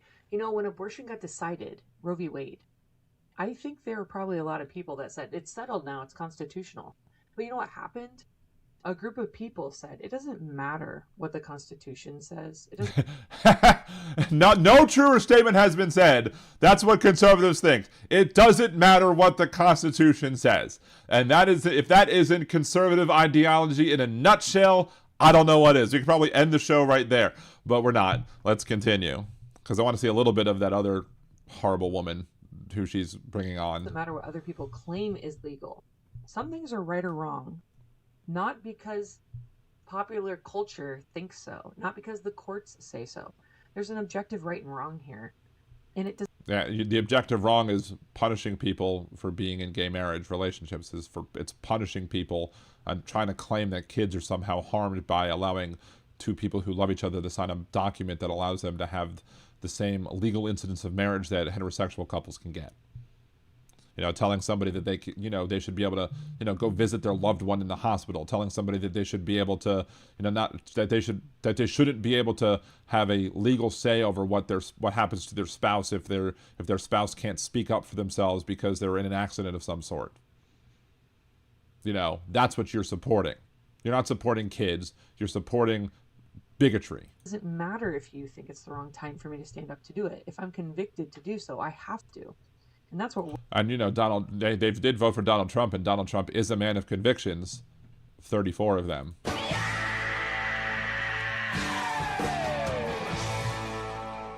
Let's continue. Where we are at with Them Before Us, with this coalition we've built, everybody has said it's not about timing. It's that I can't sit still any longer. I can't sit and not say anything any longer. And when have y'all shut up about it? Y'all have never stopped whining and bitching and moaning and complaining about it. You haven't stopped. We have good messaging for this. We have. Do ya? The natural rights of children is the reason that we need to restore marriage to the proper institution. What natural rights are those? You'll say that there's the natural rights of children, but you won't say what those natural rights of children are.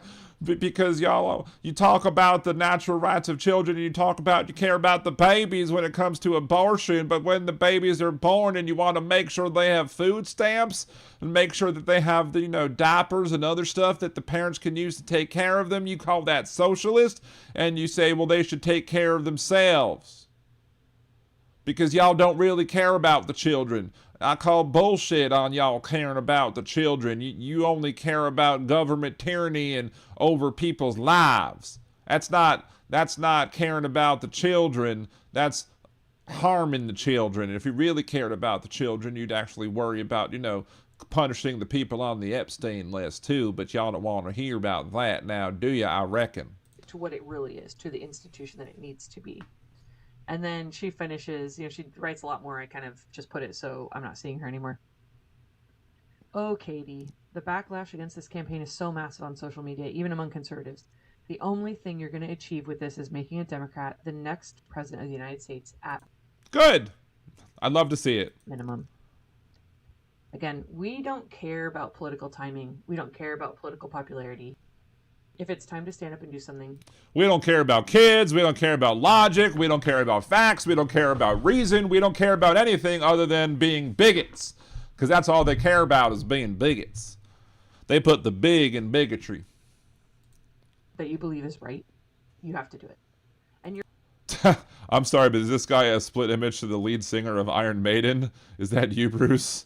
I don't know. Don't be mean to the lead singer of Iron Maiden. That's not nice. You're actually going to hear a story, an interview later on in this episode. It's a story of an ugly... Sorry. That's from a TV show or whatever. It was a mocking of the Brady Bunch song. From Emily Carpenter, who did exactly that. She didn't have the positive vibes, the vibe shift, the Trump second election or second administration that we have, that we're operating. Josh Dahl. She's some chick who cuts her own hair. It's got a little... She's trying to go for the Farrah Fawcett feather look, but, with a little bit of something else on there, I guess, right? Operating under, she had to fight and stand up for what was right. Let's fast forward this a little bit. Did this idea, the idea of a marriage campaign, getting a coalition of all the biggest voices and names together to overturn Obergefell. Where did that come from, or why now? Why this year? Why did it start? Yeah, well, you know what? The answer is it should have been last year. The answer is we started thinking about this just a couple months before the That's bold of you to think that you're thinking. 10-year anniversary of Obergefell and went, wait a second. Nobody really has tried to overturn this or challenge it at all. Maybe we should do that.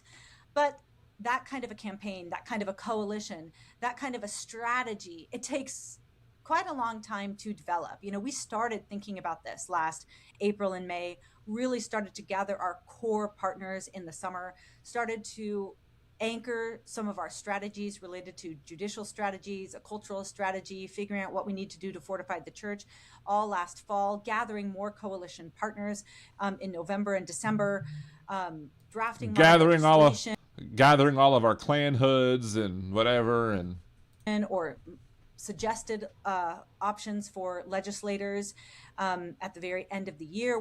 Because I've told you that's exactly what... I've told you that's their attempt, that's their goal, is going to be trying to create some sort of legislation they're going to try and pass in the states to force people to either live with it or challenge it and bring it all the way up to the Supreme Court, which then would allow this activist conservative Supreme Court who doesn't believe in stare decisis to then re-rule and then overturn Obergefell v. Hodges, which you would need to get... You need to make sure that you'd have the 3 liberal justices on the 3 left-leaning justices would not vote to overturn Obergefell, and I do think that Justice Roberts would also not vote to overturn Obergefell because he's basically staked his whole reputation on supporting stare decisis. So in most cases, even Roberts wouldn't then go overturn the law. So you need to make sure that you have the remaining 5 all on with the same page. Would Amy Coney Barrett? Would Amy Crony Barrett, so to speak, would she be the one who is the 5th one? Who knows? Maybe, but she's surprised us once or twice in the past. I'm not holding my breath on that one either. Again, I don't want to believe that we should be able to overturn these rights like they did with Dobbs, but Barrett overturned it. Went up there specifically to overturn Roe v. Wade.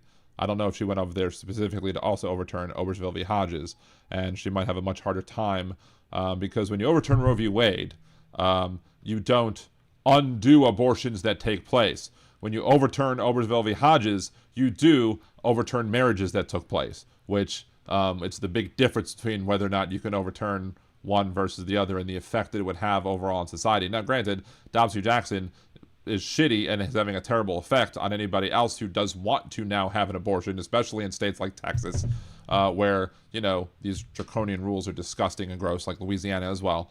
But you can't undo an abortion, but you can undo a marriage if you deem it to be unconstitutional, which is the difference here into why maybe one of those 5 might have a somewhat halfway working brain cell that to be able to think to themselves, you know what, maybe it isn't a good idea. Maybe we can't unring this bell. So, and while I would love to see them lose at the Supreme Court, I don't. Again, it's not worth the risk to try and encourage these people to be their bigoted assets that they are. So working on that for a couple months, and then finally bringing even more people on board once we had a formulated plan at the early weeks of 2025. And then preparing everything we need to go live with a website and graphic design and the video and everything. So honestly, it's my fault that we were not ready with all of this 10 years ago. Your fault, haha. On the 10th anniversary of Obergefell. I'm just a little late to the take sometimes. So we're going to do it. Atrocious at Every Game says, well, Joe Biden signed a federal law codifying marriage equality at the federal level, so even if your dumbass justices overturn Obergefell, you're going to either strike down Biden's law and back to the states or repeal Biden's law.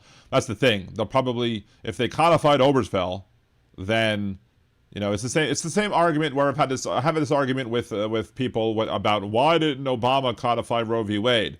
Well, if they would have codified Roe v. Wade, the Supreme Court would have made the same argument that abortion, Dobbs v. Jackson would have been ruled the exact same way, and it would have overturned both Roe v. Wade and a codified Roe. So that's the thing, is like, if gay marriage is legal, if they were to say that the federal government doesn't have the authority to require states to recognize gay marriage, they would overturn both Obergefell and whatever law Biden passed. So I have to reject that premise that somehow it's being codified in a law wouldn't somehow protect marriage rights, just like a codified Roe wouldn't have protected abortion rights unless it was codified into the Constitution itself. So that's the problem with that. So 11 years after the legalization of gay marriage, which doesn't have the same kind of poetic ring to it, but better late than never. Because if you care about a issue, the most important thing is that it's poetic. Like, what's wrong with these fucking people? I mean, a lot, but that's why we have Liberal Dan Radio, Talk from Life That's Right, to go into what's wrong with these dumb motherfuckers.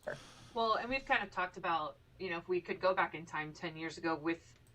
If I could turn back time, if I could find a way, I'd take back Obergefell v. Hodges and screw over the gays. The language that you've developed now, we might have been able to win the battle when we needed to, but also, like you've talked about, with getting doxxed and doing your blog secretly, you worked through so many thoughts. You were challenged in so many ways that you had to rethink how you communicated things.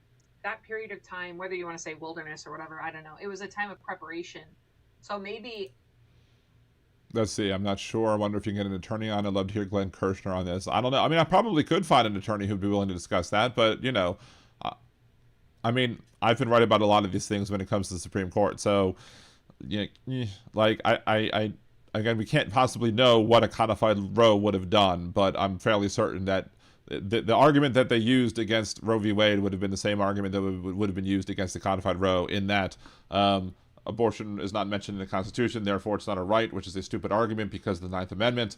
That being said, they would make the same argument against the codified Roe versus Roe v. Wade, and I think the same thing would happen with a codified Obergefell versus Obergefell v. Hodges. Anyway, let's continue.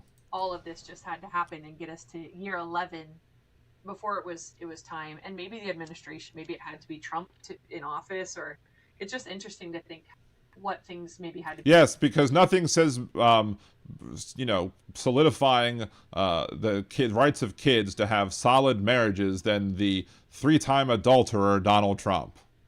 That's who you want in office, fighting for marriage, for your sanctity of marriage. It's having the adulterer and gropist in chief, Donald Trump. If that's what you need to protect marriage, your argument is already so far beyond flawed, it's ridiculous.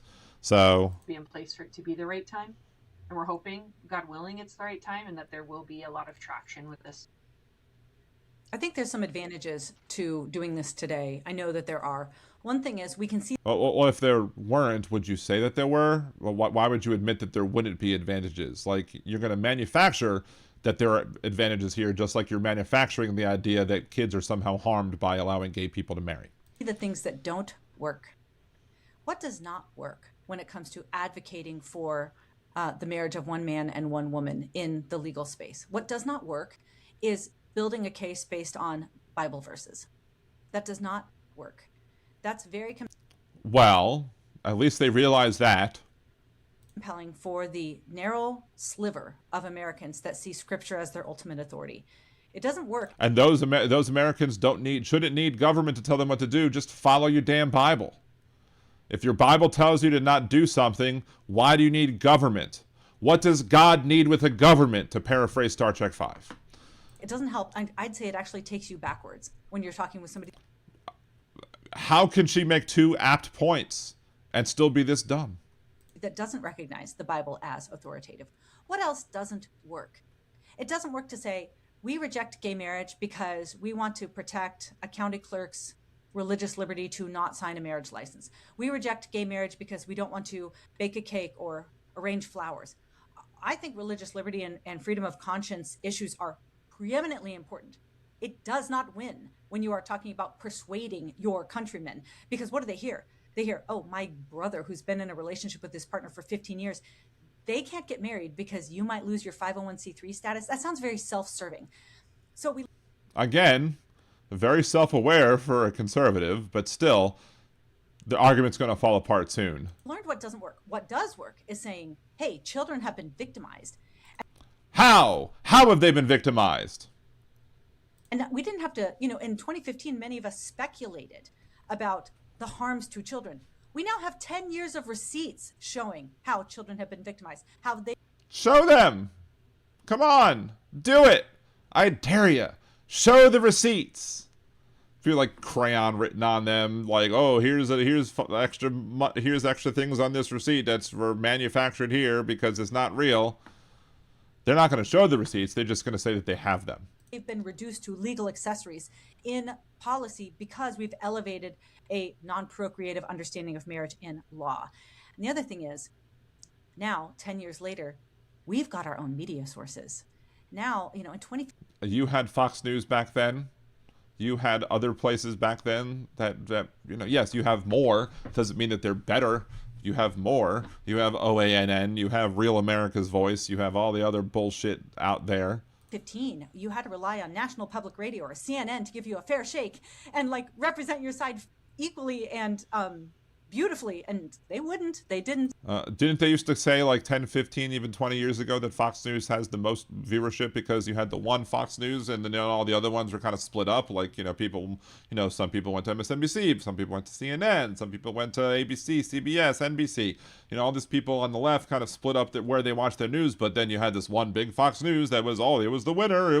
They lead in the ratings if you just look at individual versus individual. So the idea that Fox News didn't exist back then is just silly. So now you have more people. Now y'all are complaining about Fox News too. So I don't know. Again, this is not, her argument, as I said, fell apart rather quickly. They hated that. Now we've got the Daily Wire. We've got the Blaze. We've got American Family Radio. We have our own distribution channels to present our case honestly to our fellow Honestly, that's funny. Countrymen in ways that I think is going to actually win. You can go...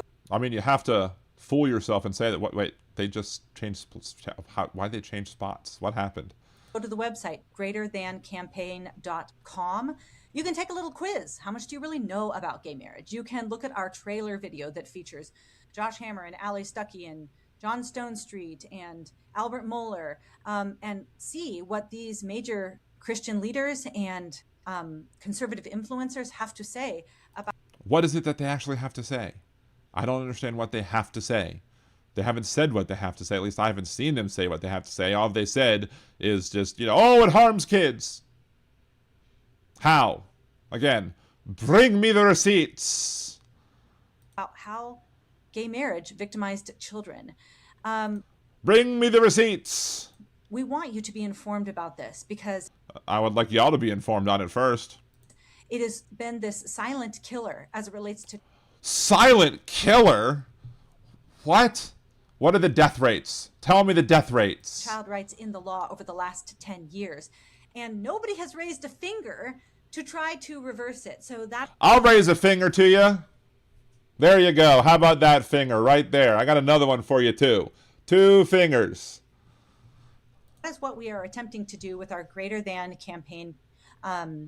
We want you to go over there, greaterthancampaign.org, join our newsletter, follow us on social media. We're attempting to do what no other country has ever done before, which is, in essence, reverse the revolution of the earth. That's kind of the legal equivalent of what we're doing. We're going to... Didn't Superman cause a whole bunch of problems with that? I mean... Wait, what was the name of the website again? It has been this silent killer as it relates to child rights in the law over the last 10 years. And nobody has raised a finger to try to reverse it. So that is what we are attempting to do with our Greater Than campaign. We want you to go over there, greaterthancampaign.org. Oh, it's greaterthancampaign.org, because greaterthan.org is a website about advances in prevention and treatment that are bringing us closer to ending HIV. So I would love if many people go into greaterthancampaign.org, just inadvertently put greaterthan.org, and then wonder what the hell is going on. So greaterthancampaign.org is this bullshit website, and see what it is. It's probably, oh my, wait. greaterthancampaign.org.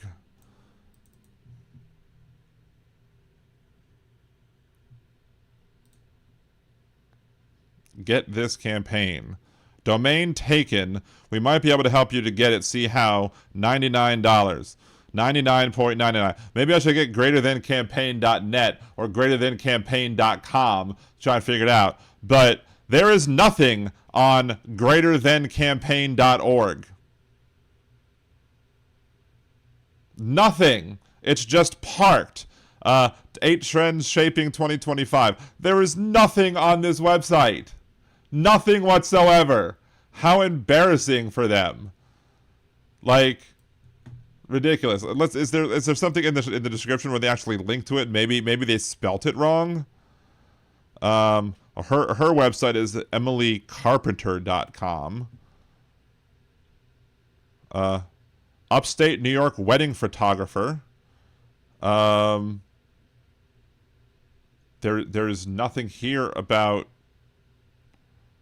gay marriage. I mean, they have yas, I'm seeing it. Yas right there. I mean, don't sit here and try and tell me that you are somehow, that you're going to fight against gay people, then use parts of gay culture like yas queen to be able to, whatever.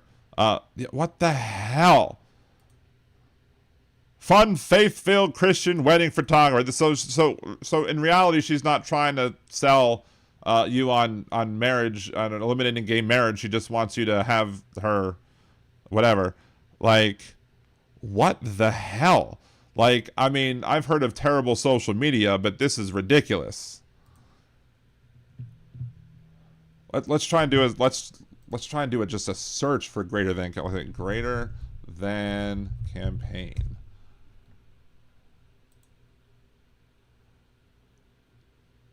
Wait. .com. They didn't say .com, they said .org, didn't they? Didn't they say .org? Answers have to say about how gay marriage victimized children. We want you to be informed about this because it has been this silent killer as it relates to child rights in the law over the last 10 years. And nobody has raised a finger to try to reverse it. So that is what we are attempting to do with our Greater Than campaign. We want you to go over there, greaterthancampaign.org. Join. Yeah, she said greaterthancampaign.org. It's really .com. That's like almost, if anybody ever watched homestarrunner.com, where they're trying to homestar10.net. It's .com. Like, they can't even get the damn name of their campaign correctly. And see, yeah, they don't know their own website. Exactly, fans. And they don't know their own website. And here's how shitty they are. Because I just realized this now. Look at their logo. Look at the logo. Right here. Let's just get rid of them for a second. They're making fun of the equality one. They're using the same color and kind of the same font to make fun, then they're saying this is greater than versus the equality sign. Fuck y'all. Fuck y'all. But y'all are so fucking stupid that you can't even get the name of your own goddamn website right. Learn more. Why children must be greater than anything that divides. Well, why are you dividing us? Test your knowledge about gay marriage. Take our quiz to see how well you understand. Let's take the quiz, shall we? This should be fun. Does gay marriage put children first? Test your knowledge. And they don't even have the same, like, this has an X over it. This is blue one versus the other. They can't even get their graphics straight. No pun intended. And what year did the Supreme Court mandate, see if it was 10 years ago or 11, let's say it's at 2015. Correct! I'm right. And let's see, next. Out of 195 countries around the world, how many have legalized same-sex marriage? Let's say 50. Let's say 38. I don't know. Correct! I probably know more than they do. Of those nations that have legalized gay marriage, what percentage have reinforced children's right to their mother and father? I'm guessing they're going to put 0. Correct! There's a little stupid-ass quiz. How do kids with same-sex parents fare compared to kids raised by their married mother and father? I would say no different or that it's irrelevant, but they're going to say worse, right? So let's click worse so we can pass their stupid, bigoted quiz. Yeah, let's see. What information? When researchers study, read more about the research. Let's read more about this one. Exposing the rigged research of same-sex parenting movement. If you've ever argued against same-sex marriage or same-sex parenting, you've probably been hit with your opponent thinks it's a mic drop, a link to Cornell's University Roundup claiming 75 out of 79 studies, blah, blah, blah, blah, blah. What does the scholarly research say? Blah, blah, blah. But once you look past the headline and actually examine the studies themselves, the picture changes dramatically, y'all. Below is a brief summary of what you'll find when you apply basic scientific standards coming from the people who support Robert F. Kennedy Jr., the guy who they think can bring you and make you healthy again after swimming in raw sewage. These are the people you want to trust with science? First, many participants were aware that the purpose was to investigate same-sex parenting, and they may have biased their responses to produce the desired result. I don't believe that for a bit. Participants were often recruited through networks of friends, blah, blah, blah. Average sample sizes of fewer than 40 children virtually guarantee that there will be no statistically significant difference between the groups, blah, blah, blah. Again, what is your research on? Instead of trying to disprove their research, show me what your research has done. I call shenanigans and bullshit on that. Let's see the next question. How has family law changed since Obergefell? Mother and father deleted from parent. Oh, it's probably all of the above. Infertility redefined to allow singles and same-sex couples to create motherless and fatherless children. Intent-based parenthood laws passed. All of the above. Of course, it's all of the above. Because this is, again, they want science, but they're tests that they give you. How do mothers and fathers parent differently? I'm sure it's all of the above. Let's see, am I right about that one? Ooh, I'm getting 100% on knowing how bigots think. This is why you listen to Liberal Dan Radio or watch Liberal Dan Radio talk from the left, that's right. Because I understand how these idiots think, and then you don't have to deal with them because I can explain it for y'all, right? Yeah, see the research, exactly, Fantan. Links to a blog. Which pathway to parenthood does not center the child? De facto intended parenting. I'm guessing that's because usually when you don't know the answer, the longest answer is the best one when you're doing multiple choice. Oh, look at that. I was right again on how these idiots think. Of course, you know, they already told you in their video that adoption, it was because they're non-biological parents that it's somehow lesser than, but still, now they want to support adoption because they're idiots. Not they're idiots for supporting adoption because they're idiots that can't make a straight argument. No pun intended. Maybe at some point the pun is intended. I don't know. True or false? Gay marriage doesn't affect my married family at all. They want you to say false. So I'm going to say false even though I know the answer is true. Oh, look at that. I got 100% on how to be a bigot. 8 questions, 8 correct, 0 wrong, take again, close quiz. Well, look at that. Who are you fighting for? What are we fighting for? Don't ask me, I don't give a damn. Next stop is Vietnam. Sorry. For most of human history, the loss of a child's mother or father was treated as a tragedy, real wound. When do we not consider the loss of somebody's parent to be a tragedy? Like, again, more made-up bullshit by people who are trying to manufacture a problem that doesn't exist. Oh, and here's your upside down or your sideways equal sign. I don't know. News to me at 22. I spent Father's Day searching the internet as often as I do with a small amount of non-identifying information that only leads to dead ends. I scrolled through my Instagram feed full of my friends and their fathers. I asked myself the never-ending question of why me? Why is it that I don't get to know my father? I have the hope of one day finding my father. I just can't accept it or imagine dying without ever meeting him. I love my father, which is crazy because I feel some anger and frustration towards him. I can't explain exactly why I love him. I just do. What does that have to do with whether or not people, just because your father abandoned you or whatever, it doesn't mean that that means that gay people shouldn't be allowed to get married, you dumb piece of crap. When I was 12, my mother told me that the man on my birth certificate was not my dad. It's like the kind of history kind of stopped most of people here. This is Sonny's story. Oh boy. I mean, Jesus Christ. I mean, this has nothing to do with whether or not marriage should be equal under the eyes of the law.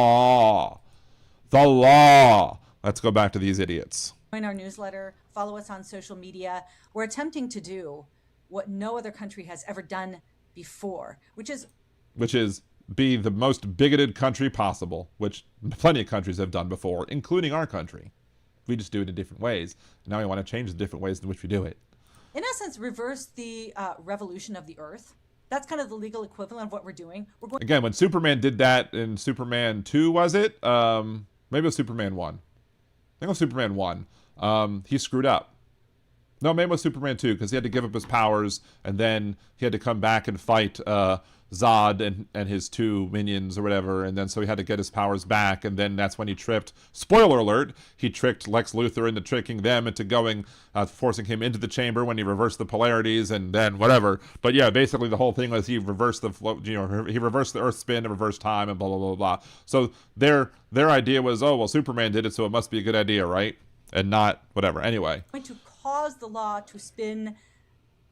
Wait, Dan sounds like Clinton in the voice. No, when I do my Clinton voice, it's much different than that, because when you do a Clinton, you got to take a Jimmy Carter and then throw a little Elvis Presley in it. That's my Clinton imitation right there. But this is more of a redneck type of voice right here. When I'm doing it like this is more my redneck, and so it's even more southern than a Jimmy Carter, and it's more about a deeper drawl, if you will. You know, so there's a whole bunch of differences in, I guess, in in tweaking the different types of accents that I can do. You heard? Superman 4 with Richard Pryor. Yeah. Superman 4 with Richard Pryor had a better storyline than these idiots right here, than this podcast that we're watching, these two crazy wackaloons. I need to do a Cajun voice. See, I'm not as great as a Cajun voice as I can say y'all, I mean, but y'all, this is more of a Texas with a y'all type of thing. Oh, Boudreaux and Thibodeau, and I talk like this. That's more of my Cajun voice, talking about Boudreaux and Thibodeau, going down. What's the Boudreaux and Thibodeau joke that I like the most? I don't know. Thank you, Dana. It wasn't Dana Carvey that helped me do my Bill Clinton. Dana Carvey, it was Kevin Pollak, I think, that helped me how to do a Bill Clinton better. I'm pretty sure it was that. Do Carville. I don't do a great Carville. Anyway, let's continue talking about these. Superman. That's right. Superman 3 had Richard Pryor. Superman 4 was The Quest for Peace. You are correct. Control 3232. Thank you for correcting me. And I will admit I was wrong, and the other person was wrong too. Kissmore was wrong, I guess, as well. But I should have realized that. But then again, I was confusing Superman 1 and 2 as well. They all kind of merged together. All the Superman, all the Christopher Reeves ones, right? Let's see, what else? Yes, Steve, exactly. Steve from across. I haven't said anything about Steve from across the pond yet. If it's no Scottish, it's crap. I missed the Puppy Bowl. Did Crypto win? I don't know. He should, right? Now, Dana Carvey, did an imitation of Ross Perot. You see, and that's just sad, you see. And I can do an imitation of Ross Perot. Not backwards, but forward again, right? The legal world of marriage and family has been spinning backwards for the last... The world turned upside down. Oh, they must hate Hamilton. And we have to set that orbit. What's the name of the Cajun chef? Which one? Like the one with the old one? I mean, there are lots of Cajun chefs. I mean, you got Emerald, you got Paul Prudhomme, but you got that other one that I used to watch. Ooh-wee! The one that did that or whatever. Right again. Alyosha, I guarantee. Jen, you've been a part of a lot of this, our working groups, obviously our effort to push things out on social media this past week. What have you thought about this so far? What did you first think when we said, actually, one of our biggest projects is going to be, yeah, let's overturn gay marriage? I mean, what were your thoughts when we first decided to do this as an organization? I felt amazed that we thought to do. Maybe I'm amazed at the way you bigoted all the time. Maybe I'm amazed at the way you hate them. Do. Yes, Justin Wilson. Thank you, Otis George. Appreciate you. Justin Wilson is the correct person. I guarantee. Makes me feel like I get to be on the cusp of something that is... The salty black ball chef from South Park. Hello there, children. How's it going? Bad. Wow, bad. I actually did chocolate salty balls at karaoke once. That was funny. It's historical. I was talking about this with friends the other day that I had used in arguments on... Wait, you have friends? How is that possible? On Twitter that I thought Roe was going... Oh, wait, she dead named Twitter. She should be excommunicated for not calling it the new name and dead instead of dead naming Twitter. How dare she call it Twitter? To be overturned in my lifetime. To me, it seemed like the science was just becoming undeniable. The technology was getting better and better. Young people were... Science. Yes, science. These people are definitely the last people I would go to for fucking science. Becoming pro-life. I was like, it's going to happen in my lifetime. I was pretty confident about that. I didn't think it was going to happen 5 years ago or 2 years ago. I don't even remember the exact date. But the fact that it got overturned and returned to the States in my lifetime when I'm young enough to be interested and still tweeting about it, I thought was phenomenal. And phenomenal. Phenomenal. And to think that we are kind of the equivalent of those people who, when Roe v. Wade got established by the Supreme Court, was she even alive when Roe v. Wade was established by the Supreme Court? Said, okay, then this is the start. I mean, that hairstyle might have been alive, but I don't know about her. Of the pro-life movement and the start of the fight. And that's what it feels like we're doing right now for marriage. And now I was thinking, if a cynical person asked you, you think you're going to get Obergefell overturned this year? Are we like, yeah, totally, that could happen. It would probably have to be next year, but still. Unless you got some sort of emergency ruling that was done, but, Or are we thinking, look, it doesn't actually matter to us how long it takes. It might be 75 years. But I might be dead and buried when it happens, but as long as we can set the path towards hatred and bigotry, I'm more than happy to do so, I reckon. We're going to build...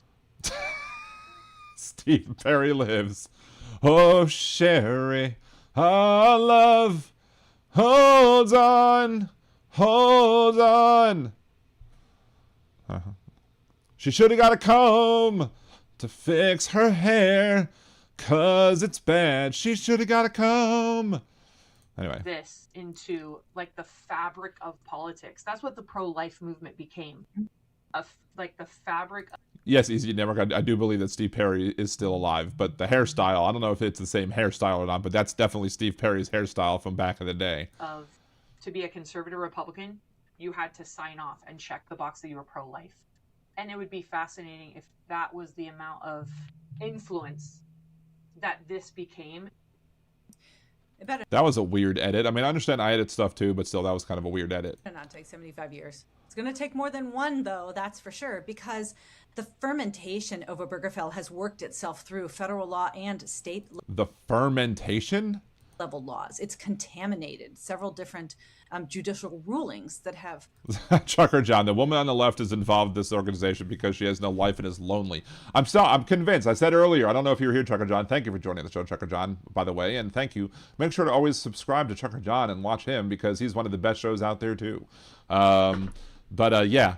I mean, he does have more subscribers than me, so maybe it's I feel kind of weird saying go subscribe to Trucker John when he has more subs than I do. But still, if you haven't subscribed to Trucker John, please go subscribe to Trucker John. But yeah, I do believe that, you know, she's probably one of these reverse incel type folks who is like, you know, mad that gay marriage exists because it's taken away on some of the men from the dating pool that she might be able to date, and then she can't date anyone otherwise because if she did, she had those more opportunities, maybe she'd be able to find herself a husband. Rolled down in the last 10 years, and it's going to take some time to reverse that. But the good news is we've got truth on our side. We have. I'm glad I wasn't taking a drink at that point because, you know, truth, she would have known the truth if it hit her in the ass on the way out. Easy E, the lady on the right scares me more. I don't know. They both just kind of scare me, period. Objective truth on our side. And I think that one of the reasons why we're going to succeed is truth. Like our truth from wrestling? Because it is a truth that's self-evident. Even that all men are created equal? No. Why is it self-evident? I love that they say it's self-evident, but then it's not. I mean, they said the truth that's self-evident. All men are created equal, except when we founded the country that we didn't treat them as equal. So how self-evident are things that are self-evident, right? Wrong. Anyway, let's continue. More than children have a right to life when they're a 5-day-old blastocyst. Wow, she usually used the term blastocyst. That's, you know, so she has the terminology down, but she might not be able to understand it. I mean, what is it? You know, need to film gotta go film a marriage, right? We know that children come from a man and a woman, and we've met those kids who have been harmed when they've lost their mother or father. But what does parental death have to do with whether or not two people can get married? Like, that's the thing that just completely it doesn't make any sense. Make it make sense. Prove your argument. If you lose a mother or father because of some unfortunate incident, like, you know, maybe the father's serving in the military and dies in a line of duty. Maybe the mother dies of some sort of health condition that could have been prevented if we would have had better health care in this country. I don't know. But all these things, like, that has nothing to do with the topic of whether or not people should be allowed to get married if they're the same gender. This is why your argument's dumb. Show your work if you have it, but there's no work to be shown because it doesn't exist. Because you can't make an argument, so you have to pull up this stuff all out of your ass. And that's why it's shitty. I think that there's a lot of people in the country that would say, oh, I support gay marriage because they think it's about helping gay people. It is! It's about making sure that gay people are not treated as, you know, second-hand citizens. Second-class citizens, second-rate citizens, whatever word you want to use to describe how we used to consider gay people when it comes to marriage and marriage equality or inequality at the time. Yes, it helps gay people. It has nothing to do with children.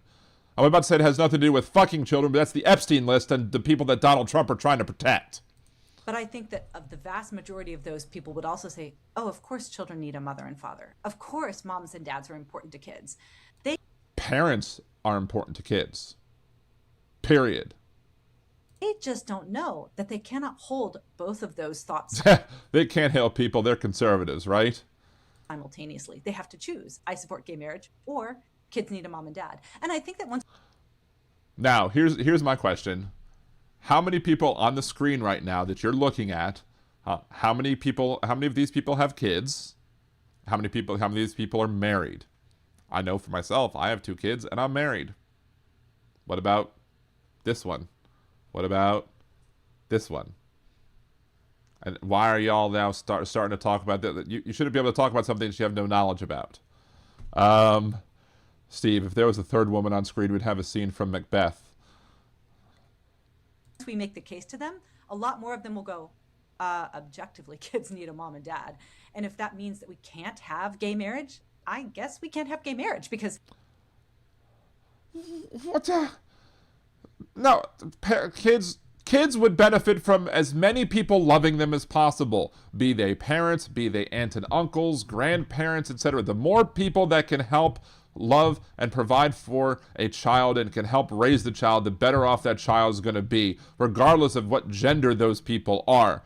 And, you know, I have a mom and a dad because, you know, I wasn't adopted and my parents happen to be heterosexual. But if somebody's adopted by two gay men, that person isn't any less than. That person, you're the ones that are telling that child is less than, not us. We're the ones who are saying that child has every right to be raised by two parents regardless of what their gender is. But we will also tell you that if somebody happens to have one parent, that's fine too, and that parent should be given all the help and aid and assistance that they need to be as successful as a parent as they can be. And we should not be looking down on them. We should not be looking down on parents who happen to be the same gender. And we should not be looking down on any other form of valid family unit that exists, because there's no one correct way to parent a child. Now, there is wrong ways to parent a child, which includes teaching them to be fucking bigots like y'all are doing. Let's continue. Children come from a man and woman, and the I say, Luck Dragon, okay, I really don't enjoy shaming people's looks, but these women are making it too hard for me. I think I'm just going to go to bed now. Well, have a good night and sweet dreams, Luck Dragon. Thank you for joining in. If you haven't smashed that like button, please remember to hit that like button on the way out. Appreciate you. they need that man and woman. So I'm very optimistic. And I wonder if I wasn't around when the pro-life movement was born. I don't feel like I've even been at the center. Wait, you weren't? I mean, you look grayer than me. I mean, are you purposely dyeing your hair gray? Or is it all the hate that's seeping through your scalp that's making everything gray? Like, what the hell? Like, I would have assumed that she's about, like, 55, maybe? Maybe a little older than 55. I mean, I was very young when you know, I mean, actually 1973 was Roe v. Wade, 1973 Roe v. Wade, so therefore I wasn't born yet, I've been for 3 years, so that would actually make her too, if I was right about her being 55. If she's younger than me, I would be shocked to shit. Of a lot of what they've done, because we've been so busy with the work of defending children's right to their mother and father. I feel like I've been... Again, a child should... Why do you have a right to a mother and father when y'all aren't? It's ridiculous. Kind of Eben Rex, oh, FM, I have gay friends, I have children, and they're not imposed, right? They're not imposed by their lifestyle. Exactly. have a front row seat to the right to life arguments that have been taking place, but I don't know if even the pro-life world has ever had the kind of singular messaging and focus that we have at the greater. I would argue that while I disagree with the pro-life argument, or the anti-choice argument, I should say, I vehemently disagree with the arguments that are made by the people who are anti-abortion as to why abortion should be illegal. Their arguments are better than yours. Because at least I can understand where they're coming from. I understand the logical, circuitous route that they take when they're talking about why abortion should be legal. I can understand why they believe that an embryo, when an embryo is created, I understand that argument. I disagree with it, but I understand it. I don't think it makes sense in a legal standpoint. I don't think it makes sense to require people to gestate at all, and that I don't consider the embryo to be the same as a born person. So don't get that wrong here. But I at least understand the mindset and why they come to their conclusions, even though I disagree with those conclusions, if that makes sense. I have no idea how they came up with this argument other than just throwing spaghetti against the wall to see if it sticks. Or more likely maybe throwing ketchup at the wall to see if it sticks, or throwing shit at the wall to see if it sticks. Whatever they're throwing at the wall, they're trying to see if it sticks. And maybe one day they threw something and they thought it stuck, and they were like, oh, this is the argument that we're going to use, let's run with it, when in reality, it's not very well thought out whatsoever. So... fan campaign that we have been able to build, because we have set right from the outset... Wait, Chuck and John, I'll be turning my favorite two-digit number in October. 69? Oh, my. Or 67. You know, when I was inviting partners in and allied organizations and coalition members into this effort. Wait, Jolie, you turned 55? You look 10 years younger than this person. I said very clearly, I said, here's the parameters of the work that we're doing. This will be about child victimization. We are not going to talk. It's about child victimization. Again, it doesn't make any sense. There's no victimization by allowing people who are gay to get married. If there's no child in existence when they get married, children should come no one part into play into whether or not they can sign a legal document. Again, that's why I'm saying that the pro-life argument, at least I can understand why they're making their dumbass argument. This makes no sense whatsoever. Like, is she high? Has she taken drugs before this? Because I don't understand how one comes up with that. Anyway, let's continue. Talk about religious liberty matters. We are not going to quote. Trucker John, no on both those numbers would be cool too. Then, what's your birthday number then? Chapter and verse. Everything we're doing is going to be about child victimization. What does that mean? That means that. Oh, they're going to actually get to something. I don't believe they're actually going to get to it. I think they're going to come up with some bullshit argument and not actually prove it. But yes, let's please hear what this whole thing means. And I'm sorry, I did say that I might open up the phone lines today. They're probably not going to be open. What? God damn it. Oh, Lord of mercy. Are we back? Are we back? Looks like we're back. We're back. Had an internet hiccup, y'all. And I just for a brief second, it was like, bloop. Connect your recorder again. Oh, 66. What? Are you a Sith Lord, Trucker John? You're a Sith Lord, so your favorite number is Order 66? Anyway. Yes, it was internet problems. It was internet problems on my side. For some reason, AT&T likes to have a slight hiccup every once in a while. But anyway, again, she's going to explain to us how these children are getting victimized, or the basis of her argument as to why gay marriage victimizes children. Let's see what she says, y'all. See what she says. We are not going to use the word sodomite or degenerate or suggest that all people who experience same-sex attraction or identify as LGBTQ are abusers, because that results in people feeling like it's the gays that are being victimized by us. So they're not going to be honest in how they feel. They've learned how to polish their message to make sure that, that people don't reject them, because that's what y'all do when you say that LGBTQ folks are sodomites or abusers or whatever. So at least I guess they're finally learning that, their tactics have been wrong in the past. But again, let's see how marriage, somehow harms children if it's between two same-sex individuals. We're never going to give anybody an excuse to believe that gays are the victims. Also, you and I, we all have friends that identify as gay and lesbian. You do not have anybody who is a friend who is gay or lesbian.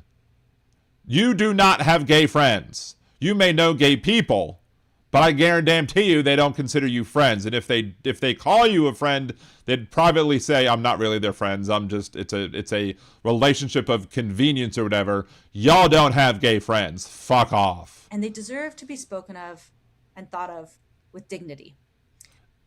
How can you say that somebody is spoken of with dignity if you're then going to say when two people who are of the same sex get married, it harms children?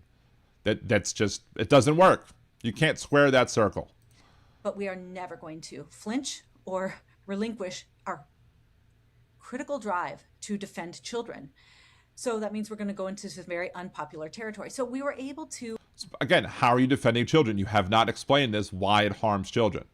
Before we started this effort, set down kind of the rules of operation for everybody that joined our coalition, knowing that everything that comes out of greater than HQ is going to singularly focus on child protection. That will be our one message.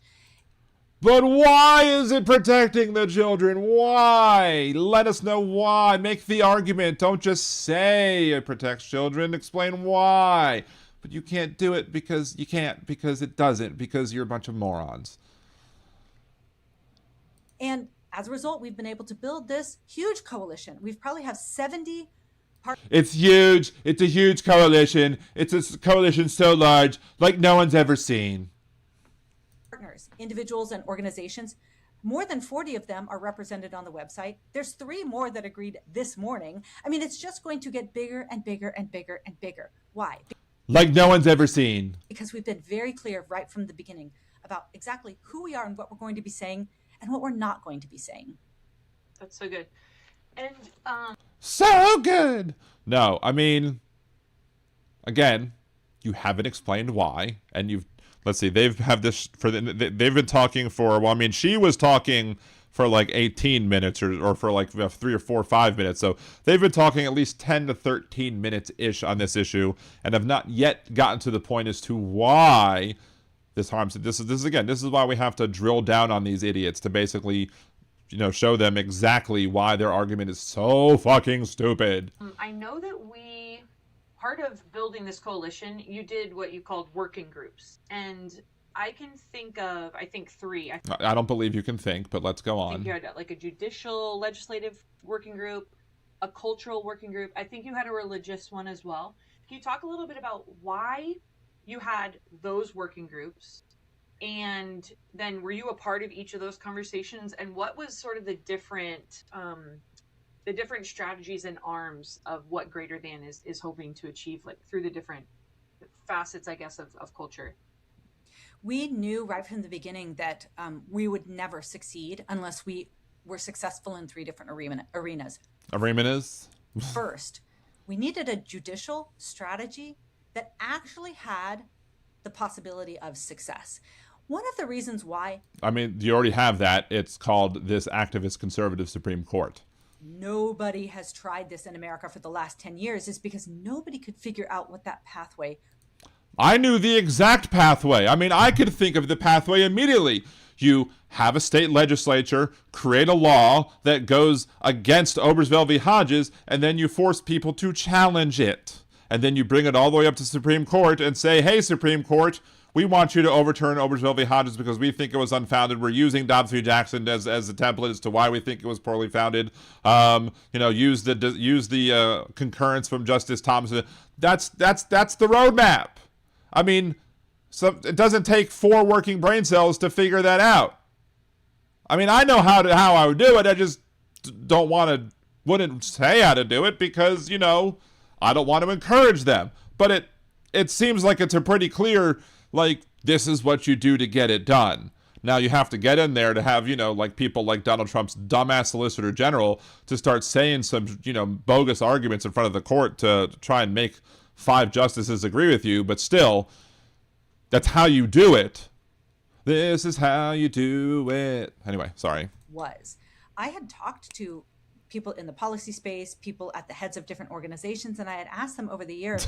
To be fair, I think you're overestimating their job. I mean, I've called them idiots several times at this point, haven't I? I mean, I already know that they're dumb. They're making a dumb argument. I mean, it's a dumb argument to suggest that you're harming kids by allowing people. I mean, that's their challenge. Their challenge is they're trying to frame this as we're protecting kids, so let's make a legal argument about that, when in reality, they just should have made a beeline straight to the Supreme Court and be like, hey, do a redo, please. So, if you said it doesn't take 4 brain cells, I don't know if they have that many. Yeah, okay, fine. I was being a little liberal. Why isn't anybody working to overturn Obergefell? These are like lawyers, constitutional lawyers. And they would say to me, it can't be done.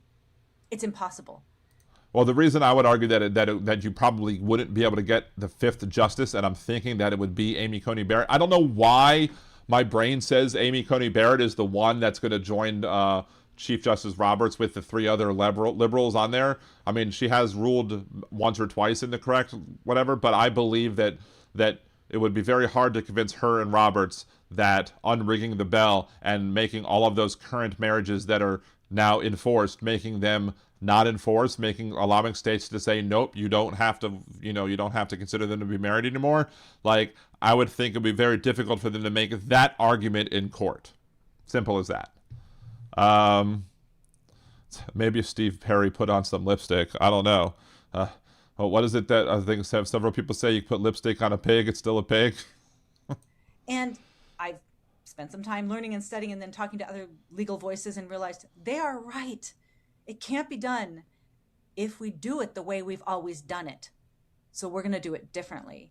And if you are a state level lawmaker that would like information about that, you can go to our website and send us a message, and we will read you in to some of the ways that can be done and give you some specific direction if you'd like to. Because we're not going to tell the other side of what we're going to do. We're going to try and surprise them with it. But again, you'd have to somehow figure out how to make the argument that unrigging the bell works. And again, I don't know how you make the argument that unrigging the bell works. Are you calling Steve Perry a pig? No, I'm not. It's just a saying. Be a part of this. But The overall judicial explanation is Obergefell required that we flatten any familial distinctions in law. No, it didn't. Obergefell required that you give people equal protection under the law and allow people of the same gender. It didn't say anything about family per se. It just basically said everybody, all the rights that are conferred on people who are heterosexual in marriages are also conferred now on gay people in gay marriages.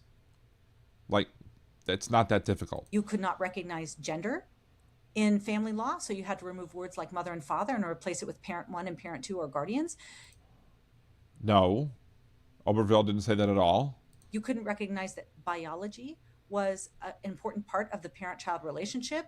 Yeah, but your versions of biology is like kindergarten biology with all boys have a penis and all girls have a vagina. And your oversimplified look on biology is a flawed look at the complex world and a much more complex world than your tiny little brains can handle. That was just like adoption, and it was just like intent-based parenthood or de facto parenthood, where somebody could just claim to parent a child if they were married to the child's other parent, or they created that child through reproductive technologies. Infertility was redefined, so now it wasn't a medical condition, now it was a social condition, so that insurance companies were required to... Obergefell didn't do that either. ...to subsidize the manufacturing of... I mean, now they're just lying. I mean, we already knew that they were full of shit, but now they're just lying. ...motherless and fatherless children for same-sex couples. What you see is like a complete neutralizing of any of these distinctives of the family in law that really matters to children. So what is our judicial strategy? It's simply to force those distinctions to reemerge in law. Insist that we use the words mother and father, not parent one and parent two. Insist that... Why does that benefit the children? That doesn't benefit. That harms the children in existing families that have, like, you know, I'm going to keep using Pete and Chance Buttigieg. If you insist on rewording things to make it so that, you know, you have to use mother and father, then you're harming children and you're making those children less than. You're going up against exactly it is what you said you're going to do. But again, hypocrisy is a conservative prerequisite. So, yeah, exactly, Mud. She's pushing her agenda on kids is what this is. Exactly. Only biological parents go on the birth certificate. You can't just put an unrelated adult on there as if they...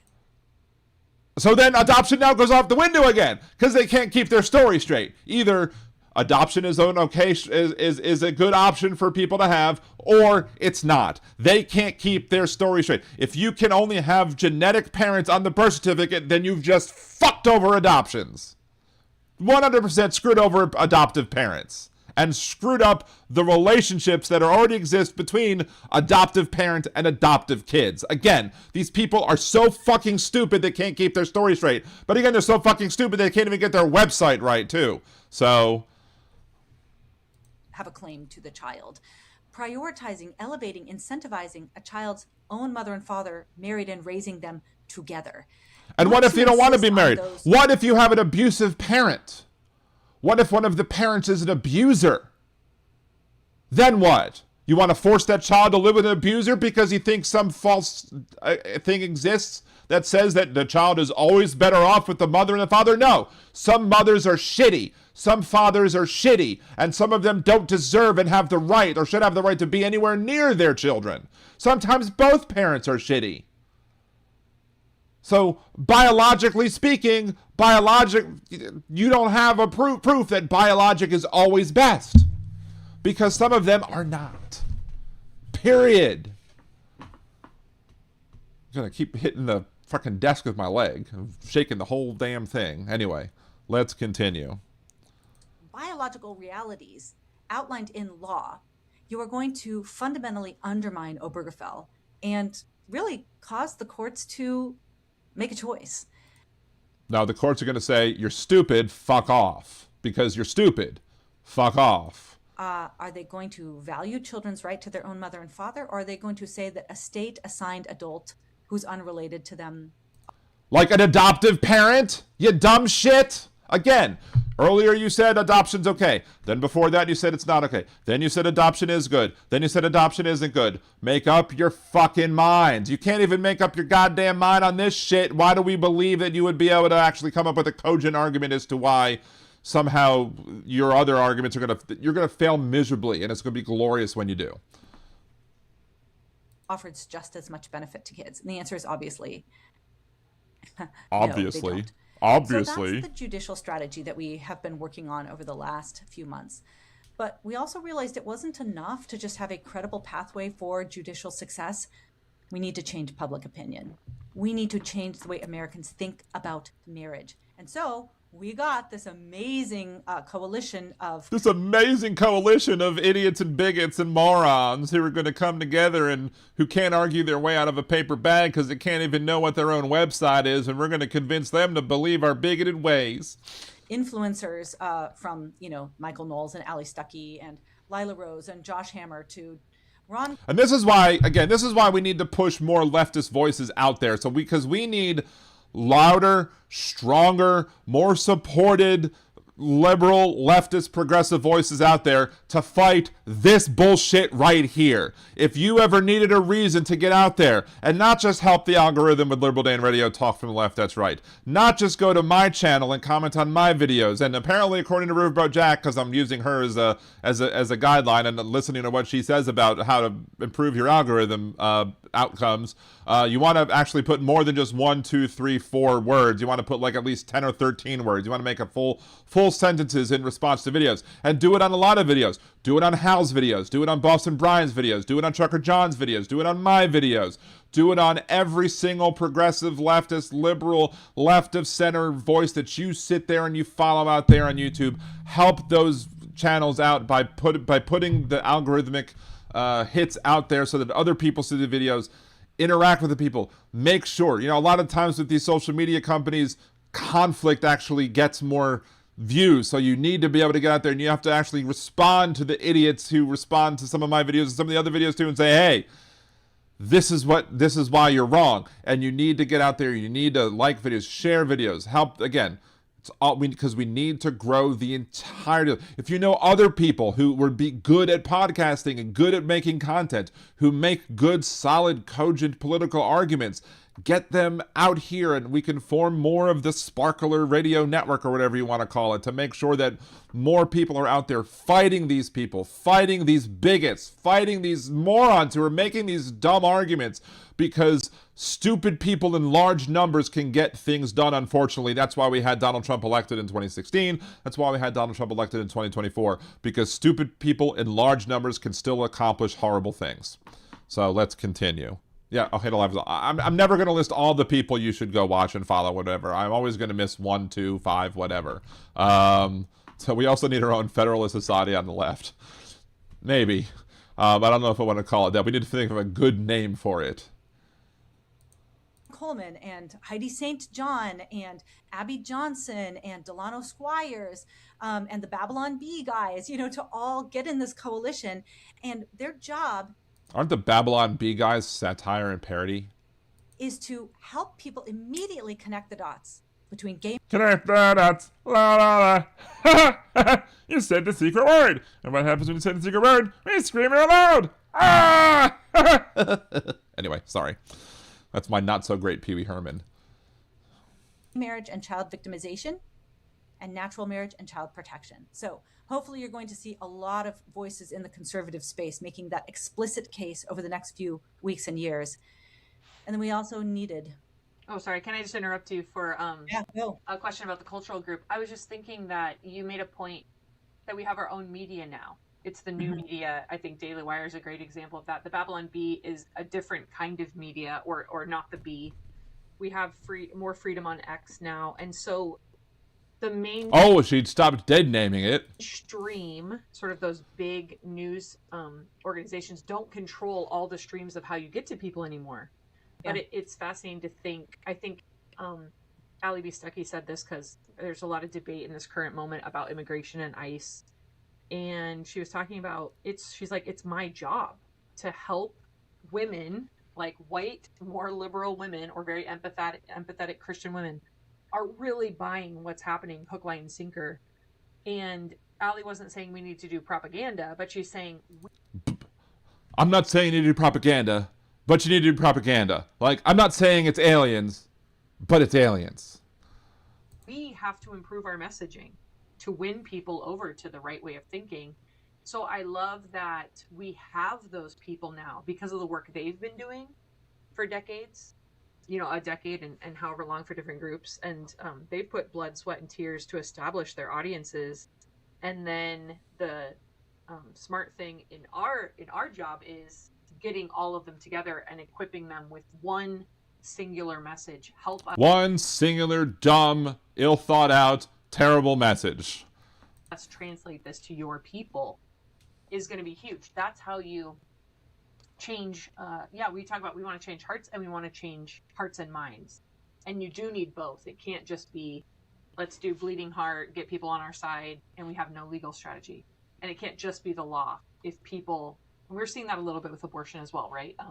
There's a lot of states where the hearts have not been changed yet. Okay, and then, sorry, I interrupted you, but the final group I think you were going to say was a religious group.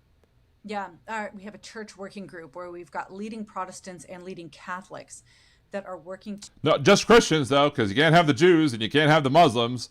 But you have the Protestants and the Catholics, even though the Protestants hate the Catholics, and the Catholics hate the Protestants, and the Hindus hate the Muslims, and everybody hates the Jews.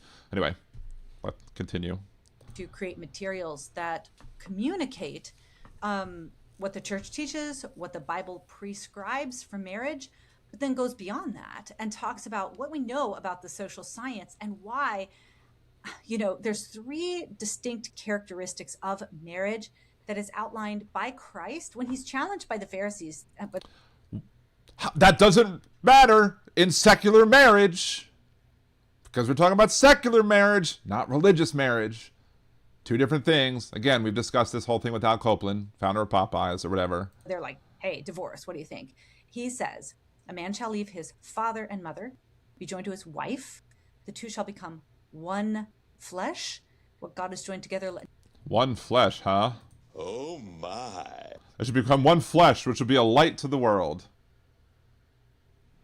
Maybe that should be on Liberal Dan Radio After Dark. No man separate. What 3 characteristics from marriage do we hear in that one verse?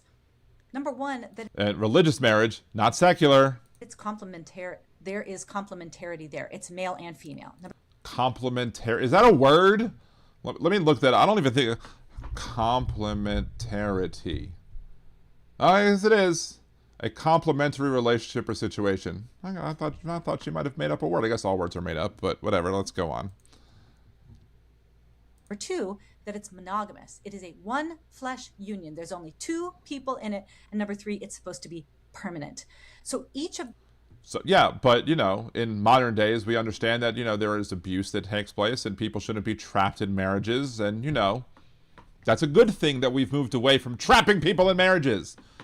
I guess y'all like having people trapped in marriages until y'all would get trapped in a marriage, and then you'd find some reason as to why you leaving your marriage would be okay, but nobody else can, because hypocrisy is a conservative prerequisite. Those 3 different attributes of marriage has a very specific child benefit. And compromising on any of those, the permanence through no fault. Don't compromise on it then. Live your own personal life that way. Nobody gives a shit about what you want to do with your life. I mean, I wish you would raise your kids better and not raise them to be hateful little bigots like you and whoever you might procreate with. I don't know. But if you feel that that's right for you, then follow it for you. Don't force everybody else to follow it too. I thought y'all were for limited government there, you stupid motherfuckers. You for limited government or you for not for limited government? You're for limited government when it's telling you what to do with your life. But when it's telling other people to do it with their lives, you are all about huge government. Government should be bigger, like no one's ever seen. Because again, hypocrisy is a conservative prerequisite. Divorce, the complementarity through gay marriage, or the monogamy through polyamory or polygamy or extramarital affairs or premarital sex. All of that. What's wrong with premarital sex? Man, we almost had some boring sex lives. Jesus Christ. Implicates and damages children. So we are going to make the case. How does premarital sex damage kids? The only premarital sex that damages kids is the sexual assault that took place on Epstein's Island that this administration is protecting.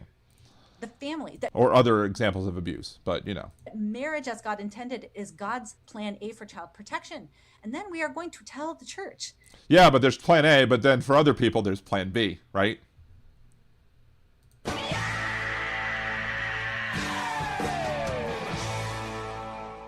That their primary job is not to be welcoming and affirming of adults.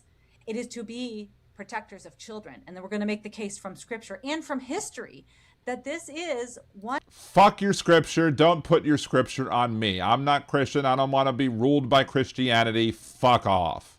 That's my stance on that. Fuck off, and fuck you for trying to use government to push Christianity on other people. Again, to paraphrase Star Trek V, what does God need with a government? If God can't do what he needs to do via the religious text, then maybe he wrote the religious text wrong. Right? One aspect of our pure and undefiled religion before God. This is what Christians. Pure and undefiled. I guarantee you half the people that are part of your group has defiled their relationships in more ways than one. Have done everywhere, all throughout the centuries, and we hope that as a result of... Yeah, Trusted Every Game says Jesus never condemned any of that either. Of course, because these people haven't read John Fugelsang's book either. The materials we're creating, we will turn the church into a child-centric fighting force. I don't want the Catholic Church anywhere near kids either. That's my issue. Y'all have Catholics and Protestants. The Catholic Church has absolutely proven that they cannot be trusted with kids. You want to go run to them? Maybe really quick, you could answer an objection that maybe some of our listeners, Christian listeners or religious people might think is, why can't the state just stay out of marriage? Marriage is a God thing. God created it. It's for the church to talk about and decide. I mean, marriage, have government should stay out of religious marriage.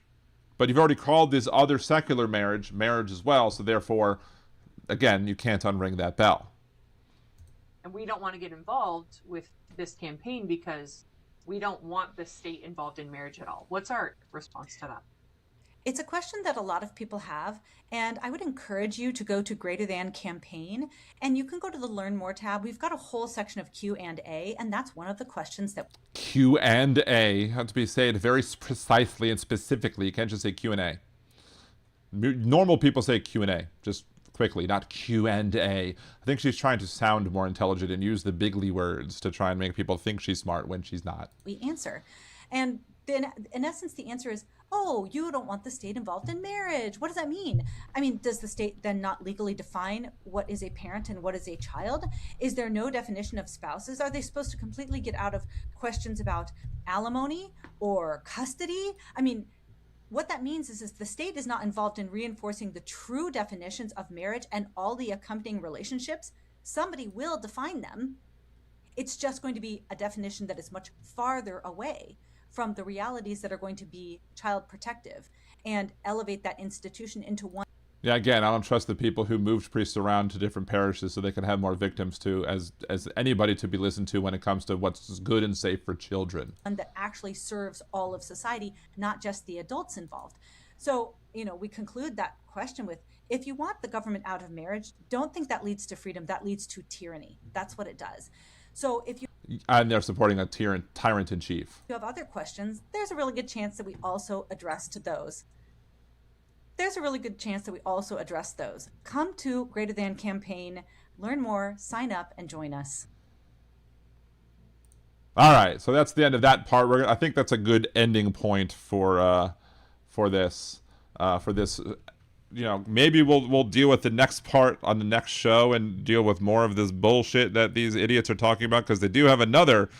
She does have another guest, and Steve Perryhair has glasses on or whatever. We could always come back to the them versus us podcast to try and see. Might as well subscribe to see if they get any more notifications about what goes on, because I want to be able to see any other bullshit that they happen to come up with.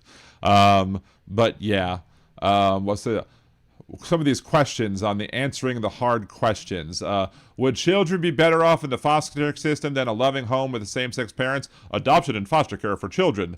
They are the clients, not the adults. Whenever possible, children should be placed with a married mother and father, blah, blah, blah. Fuck off.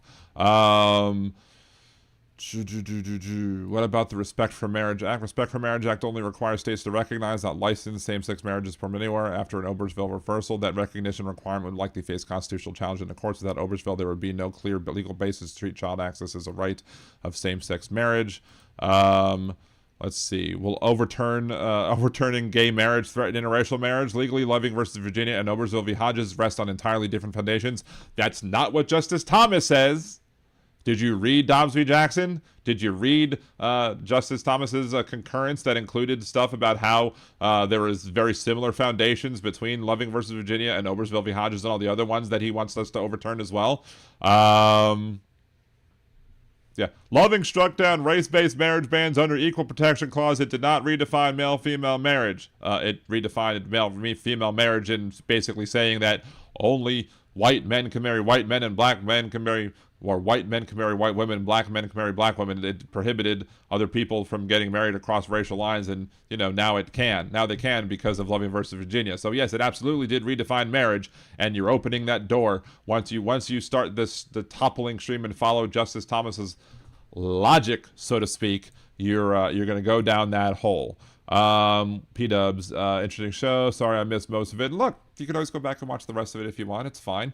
Or there'll be clips up from the show that'll start being posted maybe tomorrow, because I still have clips from the last few shows just marching up and actually being processed, as Big Hook might say from the Great White North. Anyway, but we are going to end this episode of Liberal Dan Radio, Talk from the Left. That's right. I do need to get some sleep. I have physical therapy at 8 o'clock in the morning tomorrow before I start working. So we will talk more. We will be back again Wednesday, 8 p.m. Central, here, liberaldanradio.com or twitch.liberaldanradio.com. Otherwise, thank you all very much for joining. If you haven't smashed that like button, we do currently have 65 viewers and 85 likes, but there still might be people who haven't smashed the like button yet, so please make sure to do so on the way out. Zacho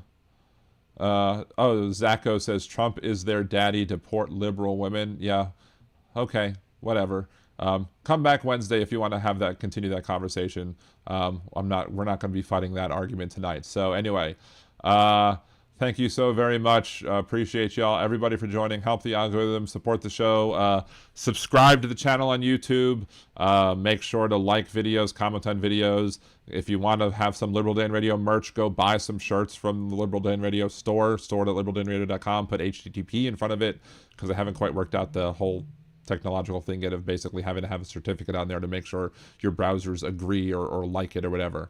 But anyway, hey, 250 kilo, hello and goodbye, and hey, Right Said Bob as well. Appreciate y'all for swinging on by. Thank you so much. We'll play some music on the way out, including Atrocious at Every Game's favorite one to start. Until then, have a great one, and peace. Trump piled debt, trillions tall. Promised Mexico would fund that wall. Praised dictators, said they're strong. Had Joe done it, they'd say he's wrong. Had Biden done it, MAGA would flip. Had Biden done it, whole numbers would slip. Had Biden done it, they'd scream foul play. But Trump did it, so it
MAGA would flip, had Biden done it, full numbers would slip, had Biden done it. They'd want him to pay, but Trump did, so it must be okay. Double standards loud and clear, rules for Trump, but not for peers. What they call treason, if Joe's the name, is patriotism when Donald's to blame. Had Biden done it, MAGA would flip. Had Biden done it, full numbers would slip. Had Biden done it, they'd shout no way, but Trump did it, so it must be okay.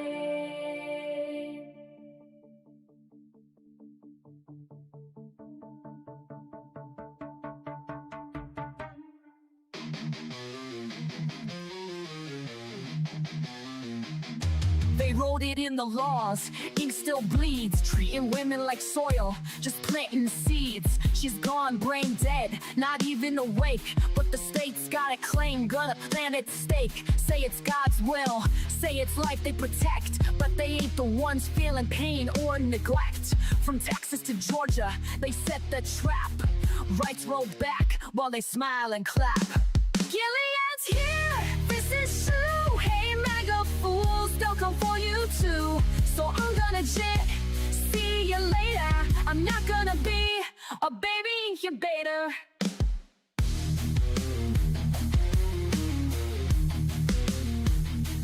This ain't pro-life, it's control and shame. They don't care if she's gone, just playing a game.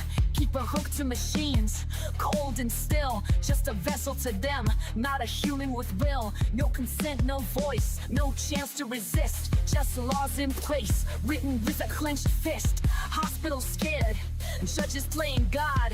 Bodies ain't temples, just stay on pods. Gilead's here, this is true. Hey MAGA fools, they'll come for you too. So I'm gonna jet, see you later. I'm not gonna be a baby incubator. Bands in the dark, they don't care who it kills. Sacking courts while they strip out all of your wills. But we'll fight back, march loud, burn bright, cause this ain't the end, it's the start of the fight. Gilead's here, ain't no grace, and those leopards are coming to eat your face. So I'm gonna jet, see you later. I'm not gonna be a baby incubator. Not gonna be a baby incubator. Not gonna be a baby incubator.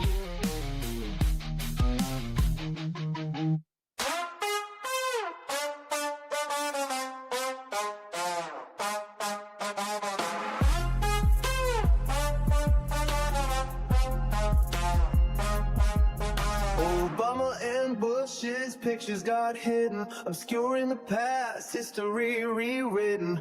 Hung in a hallway where no tour can see, confirming his unending fragility. If Trump can't see it, you must not exist. That also includes the Epstein list. Object permanent, a milestone missed. If Trump can't see it, he must not exist. The testing was the line that he said. Hundreds of thousands needlessly dead. Now HHS is run by brainworm quack, hiding the truth behind his back. If Trump can't see it, it must not exist. That also includes the Epstein list. An administration run by narcissists. If Trump can't see it, it must not exist.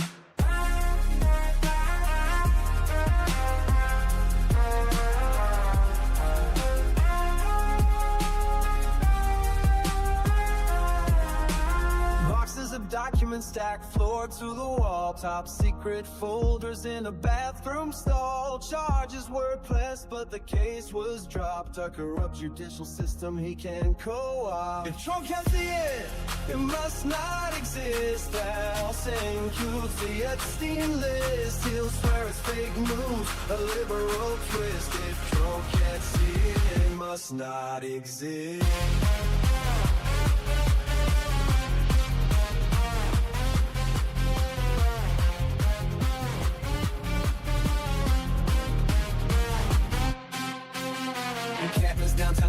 in the street.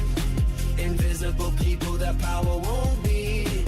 Hide them away so the cameras can't find it. Proof of a system that's cold and unkind. A chaotic secret, an NDA sign, an illegal bribe. Michael Cohen fine. Trump got fined too over his gag order, but she didn't gag, cause he was much shorter. It must not exist. That also includes the Epstein list. We can't let him win, we must resist. If Trump can't see it, it must not exist.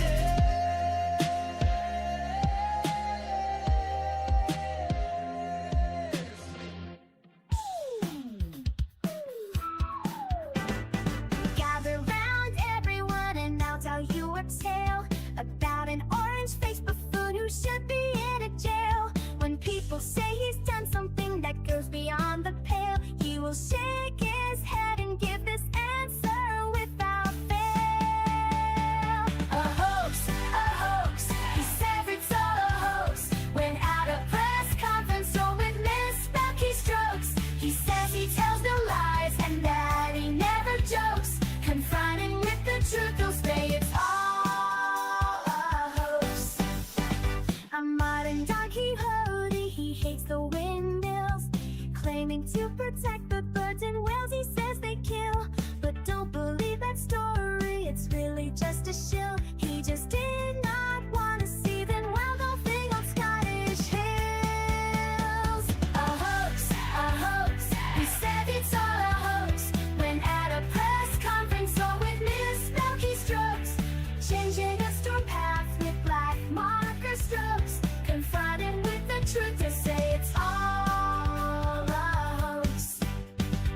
Casting mail-in ballots is something that he's done. Now he wants to ban them for each and every one. He claims it's for integrity in each election, but he won't believe the results unless it's him that's won. A hoax, he says it's all a hoax. When at a press conference or with misspelled keystrokes, they'll fool you with distractions like real sugar and cokes. Confronted with the truth, you'll say it's all a hoax. He promised to release all the Epstein files that caused all the MAGA base to react with smiles. But how long has he put it off? It sure has been a while, and now he's calling this a hoax, protecting pedophiles. A hoax, he says it's all a hoax. When at a press conference or with misspelled keystrokes, he'll keep on gaslighting up until he croaks. Confronted with the truth, he'll say it's all a hoax.